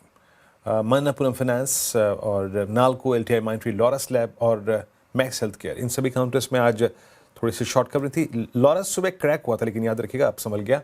बाकी short buildup. Dixon collapse, Vodafone Idea, AU small finance bank, Trent L&T. एक चीज़ नज़र आई आज, फेडरल बैंक और एयू स्मॉल फाइनेंस बैंक जैसे स्ट्रॉन्ग बैंक वो आज क्रैक कर रहे थे। और last slide Jindal steel, PNB housing, सम्मान कैपिटल, इंडस टावर और आईटीसी में जो वीकनेस का दौर है अभी तक कायम है। और आईटीसी आपकी स्क्रीन पे करीब 334 पे, मतलब आप समझिएगा कि लोवेस्ट ट्रजेक्टरी उस दिन के बाद यानी 1 जनवरी से लेकर अब तक 334 पर क्रिएट करता हुआ। मानस 334, अब 334 का मतलब क्या है? फ्रैंकली स्पीकिंग वो 24 फरवरी 2023 का ब्रेक आउट पॉइंट, जब वो फ्लैग का ब्रेकआउट हुआ था। अब क्या है पिक्चर में नया टारगेट? देखिए, अब नीचे जो सबसे पहला टारगेट आता है वो करीब 320 रुपए के आसपास का आता है। ऐसा हो सकता है कि 320 को ब्रेक करके 305, 307 की रेंज में भी स्टॉक जा सकता है। अभी के लिए तो बिल्कुल खरीदारी नहीं करनी चाहिए और वेट करेंगे जब तक अपने 22 मूविंग एवरेज के ऊपर ना निकले, तब तक यहाँ पर कभी भी कोई उछाल मिले तो अपनी लॉन्ग पोजीशन से निकलने की कोशिश करनी है। लॉन्ग पोजीशन से अगर आप देखें हर पुल बैक में आपको एग्जिट करना है। बीएससी बहुत ही कमांडिंग पोजीशन में, इस वक्त 2843 हेडिंग टुवर्ड्स ग्रेट क्लोज, बहुत शानदार क्लोज। ये प्रशांत, अगर आपको हॉस्पिटल स्टॉक्स में से और डायग्नोस्टिक स्टॉक्स में से कुछ भी कैरी करना, अच्छा प्रशांत अभी नहीं है, मैं एक काम करता हूँ, ये आउटलुक लेता हूँ एक बार कविता जी से। कविता जी, हॉस्पिटल स्टॉक्स में से या फिर डायग्नोस्टिक स्टॉक्स में से अगर एक कैरी करना हो कल के लिए, आपकी कन्विक्शन किस चीज़ पर है इस वक्त?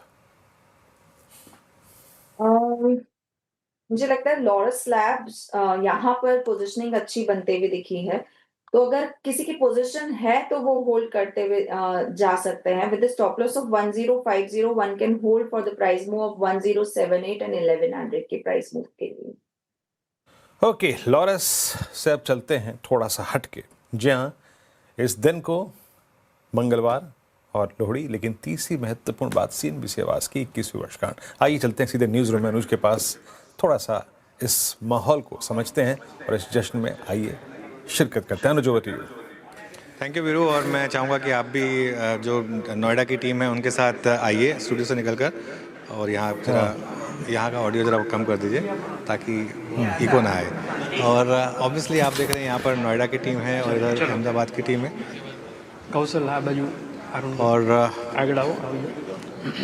यहाँ कहीं तो ऑडियो लीक हो रहा है, एक बार हाँ आएगी आवाज़। चलिए, सीएनबीसी आवाज़ के 21 साल पूरे हो रहे हैं, और एक चीज़ जो मैं कहना चाहूँगा as leader of this team, leader of this fantastic team, कि इस टीम ने मेरे ख्याल से, मैंने पिछले बर्थडे पर एक इस टीम के लिए चैलेंज थ्रो किया था और उन्होंने आई थिंक उसको चैलेंज को एक्सेप्ट किया और जिस तरीके से आउट परफॉर्म किया, और जो ख़ास तौर से पिछले 3-4 महीने हमारे लिए काफ़ी शानदार रहे हैं, तो उसके लिए I am very proud of them. और इस चैनल का एक डीएनए है, और वो चैनल का डीएनए पिछले 21 सालों से नहीं बदला है, वो है टीम वर्क का। और देखिए, दिल्ली की टीम में मुझे सब वो चेहरे नज़र आ रहे हैं। अच्छा, अनीता जी भी हैं, देखिए हमारी जो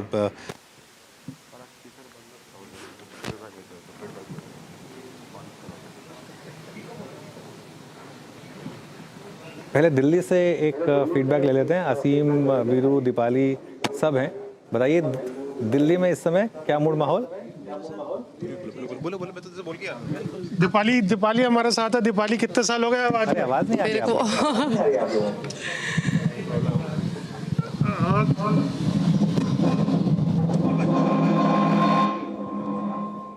अनुजी, दीपाली हमारे साथ है। दीपाली कितने साल हो गए? जितने साल तुम्हें हुए हैं उससे कुछ साल कम मुझे यहाँ पर हुए, बट जर्नी ज़बरदस्त यहाँ पर रही है। और दिल्ली की टीम भले ही मुंबई की टीम से अलग बैठती है, लेकिन जज्बा यहाँ भी वही है और खुशी यहाँ भी वही है 21 साल पूरे होने की।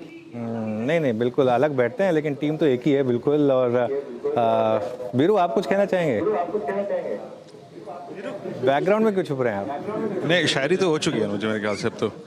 बट अनुज, मेरे ख्याल से यहाँ जितने भी लोग हैं इस वक्त, है ना, सबको एवरेज 7-8 साल तो हो ही चुके हैं। दीपाली ने मेरे ख्याल से मेरे से 1 साल पहले ज्वाइन किया था। असीम भी उसी वक्त के हैं, अंकित भी उसी वक्त के हैं। दीपाली को 13 साल हो गए। पर यकीन मानिए, बिजनेस जर्नलिज्म का हम सबका लगभग औसतन 20-15 साल का एक्सपीरियंस है। यहाँ 10 साल स्पेंड किए अप्रॉक्सीमेटली मैंने भी, इस टीम ने भी। बहुत अच्छा सफ़र रहा अनुज, बहुत कुछ सीखने को मिला, और दर्शकों को जो हमने बताया कुछ हद तक जिसे कहते हैं ना, उस पर बड़ा अच्छा रिस्पांस मिला हमें दर्शकों का। गुरुकुल एक सीरीज थी हमारी, आपको याद होगा अनुज, मार्केट गुरुकुल, कितनी शानदार रही वो। तो अब तक के इस सफ़र पे मुझे अपने इस टीम के बड़ा गौरव है और अब तक दर्शकों का बहुत प्यार मिला, ये प्यार मिलता रहेगा इसी प्रकार। दिल्ली और मुंबई की टीम को अपेक्षा ही करता हूँ। अच्छा देखिए, एक और मैं आपको चीज़ बोलता हूँ, इस पूरी टीम में आपको एक फेमिलियर चेहरा नज़र नहीं आएगा लक्ष्मण जी का, और इतने बड़े दिन भी लक्ष्मण जी नहीं है क्योंकि वो एक स्टोरी ढूंढने के लिए गए हुए हैं और उन्हें लगा कि वो स्टोरी जो है वो ज़्यादा ज़रूरी है। ये एक और आपको बता दें कि जो एक रिपोर्टर का जज्बा है कि अगर स्टोरी कोई कहीं से मिल सकती है तो पहले उस पर काम किया जाए। और सेलिब्रेशन, लक्ष्मण जी आप ऑब्वियसली हमारे साथ इस सेलिब्रेशन में शामिल हैं। अहमदाबाद चलते हैं केतन जी के पास, और केतन जी बताइए, इस केक कटिंग के बाद खाने पीने की क्या तैयारी हो रही है वहाँ पर? देखिए, केक कटिंग के बाद तो हम भी एक चौपाल करने जाएंगे, जो बजट आ रहा है तो उसकी तैयारी में टेक्सटाइल सेक्टर को एंगेज किया है। लेकिन सीएनबीसी आवास के जन्मदिन की बात करें तो हम ऐसे प्रदेश से बात कर रहे हैं जहां पर हर एक घर में एक निवेशक है जो कि आवाज देखकर उनकी निवेश की जो आवाज है, उनकी स्टाइल है, उनको बुलंद किया है और अब दूसरी जनरेशन तैयार हो रही है। तो हम सब के लिए गौरव की बात है कि हम एक ऐसे इंस्टीट्यूट में काम कर रहे हैं जहां पर सिर्फ हम अपने आप को आगे नहीं बढ़ाते, लेकिन हम दूसरे का मार्गदर्शन करते हैं। लोग चाहे कितनी भी पढ़ाई कर रहे, लेकिन आर्थिक समझ अगर नहीं है तब वो अपना कमाया हुआ पैसा भी खो देता है। तो हम वो काम करते हैं कि उनका पैसा भी बचे और उनमें हम वृद्धि भी करते जाएंगे। तो हम काफी खुश है सीएनबीसी के इस जन्मदिन पर, और आगे भी इसी तरह से हम एज एन टीम काम करते जाएंगे जी। ओके, चलिए मुंबई टीम में यहाँ काफ़ी जोक्स चल रहे हैं, मुझे समझ में आ रहा, मैं उसका हिस्सा नहीं हूँ। कुछ क्या जोक चल रहा है यहाँ पर? मैं एक्चुअली कोशिश कर रहा था कि सौरभ जी और आशीष वर्मा जी को और अपर्णा को माइक दें, क्योंकि 21 साल चैनल में पूरे उन्होंने बिल्कुल, मैं एक्चुअली ये लोग सबसे ज्यादा ग्रेटिट्यूड मैं एक्चुअली उस पर आ रहा था, मैं अपर्णा और आशीष को बुलाना चाह रहा था क्योंकि दो लोग हैं जिन्होंने ये पूरे के पूरे 21 साल हाँ, अश्विन हाँ, एक्चुअली अश्विन को होना चाहिए यहाँ हाँ, अश्विन और विपिन ने भी आई थिंक पूरे के पूरे 21 साल। हाँ, अरे आओ विपिन जी, आगे आओ यार। और ध्यान रखिए, बेल रिंगिंग करनी है, 2 मिनट का समय है, उसके बाद बेल रिंगिंग है, तो 2 मिनट है आप लोगों के पास। हाँ नहीं, 21 साल, ऑलमोस्ट 21 साल की जर्नी और बहुत बढ़िया रही सीएनबीसी आवाज के साथ। जब ऑफिस आओ पता भी नहीं चलता, ऐसी टीम है, ऐसी फैमिली जैसा एनवायरनमेंट है, इतना मजा आता है साथ में सबके काम करने में, और एक कोहेसिव एफर्ट होता है जो आप चैनल पे देखते हैं। ये जो आप टीम्स देख रहे हैं यहाँ से लेके अहमदाबाद से लेके दिल्ली तक और बाकी इलाकों से जुड़ी नहीं है शायद, तो सबके सब एक कोहेसिव एफर्ट आपको दिखता है जब चैनल पे आप जुड़ते हो हम लोग के साथ सुबह 7 बजे से लेकर दिन भर। तो बहुत बढ़िया टीम है, बहुत मजा आता है, और थैंक यू आप सबका 21 साल से सीएनबीसी आवाज को सराहने के लिए, और आई एम श्योर आप लोग हमारे साथ आगे की इस जर्नी में भी हमेशा बने रहोगे। विपिन जी राइट, तो अब ईयर ऑन ईयर शायद मुझे भी 20 साल तो हो गया, मैंने गिनना छोड़ दिया। अब लोग पूछते हैं कि आप कहाँ, अच्छा अभी भी सीएनबीसी में ही है क्या? मेरे ख्याल से सबका अनुभव होगा। अच्छा वही है, मैं कहा हाँ वही है भाई। अच्छा एक मिनट भैया, मार्केट क्लोजिंग करनी है, भैया किसको बजाना है? आओ यार, ये लो आओ, कोई चलिए आप आ रहे आइए, चलिए 5 सेकेंड्स, 5 4 3 2 1 चलिए।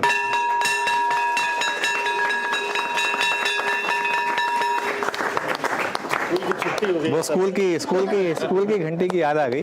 वैसे खैर आज सुबह मौका मिला हमें बीएससी पे बेल रिंगिंग करने का, और यहाँ पर अपर्णा का है, अपर्णा से भी एक हाँ, देखिए अपर्णा ये हमारी गेस्ट टीम की लीड हैं, और आई थिंक जो मैं चैनल के डीएनए की बात कर रहा था उसको शायद अपर्णा और उसकी टीम से बेहतर कौन समझ सकता है। अपर्णा एक शब्द आज आपकी तरफ से भी। सर मैं हमेशा कहती हूँ और आज भी कहूँगी कि टीम वर्क जो है ये इसकी सबसे बड़ी खूबसूरती है, एंड 21 ईयर के लिए शायद हमारे पास ये टीम वर्क की एक पिल है जो एंटी एजिंग, हम यंग हो रहे हैं, और सो ये राज है। बिल्कुल, थैंक यू। और ऑब्वियसली खैर अपर्णा तो यंग है ही, और हमारी यंग ब्रिगेड भी है यहाँ पर, और उनसे मैं रिक्वेस्ट करूँगा कि केक कटिंग करें, और उसके बाद और देखिए जो काफ़ी चेहरे हैं जो आपको कैमरा के सामने नहीं दिखाई देते हैं, उन सबका तहे दिल से शुक्रिया, क्योंकि इस चैनल को बनाने में सबसे बड़ा उन्हीं का योगदान है। चलिए आइए अब एक केक कटिंग हो जाए। यंगेस्ट मेंबर्स प्लीज़, आ जाओ आ जाओ आ जाओ। हैप्पी बर्थडे CNBC आवाज।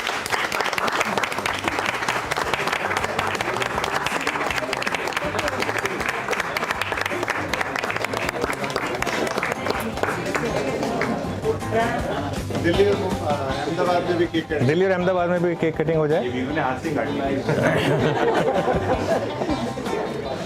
चलिए, और CNBC आवाज़ की पूरी टीम की तरफ से दर्शकों को एक चीज़ कहना चाहूँगा, शुक्रिया, आपने बहुत साथ दिया हमारा। और पिछले 4-5 हफ्तों से हम कंसिस्टेंटली नंबर 1 है। डिजिटल पर तो हम खैर नंबर 1 हैं ही, लेकिन इवन बाक रेटिंग्स में भी हम नंबर 1 हैं पिछले 4-5 हफ्तों से।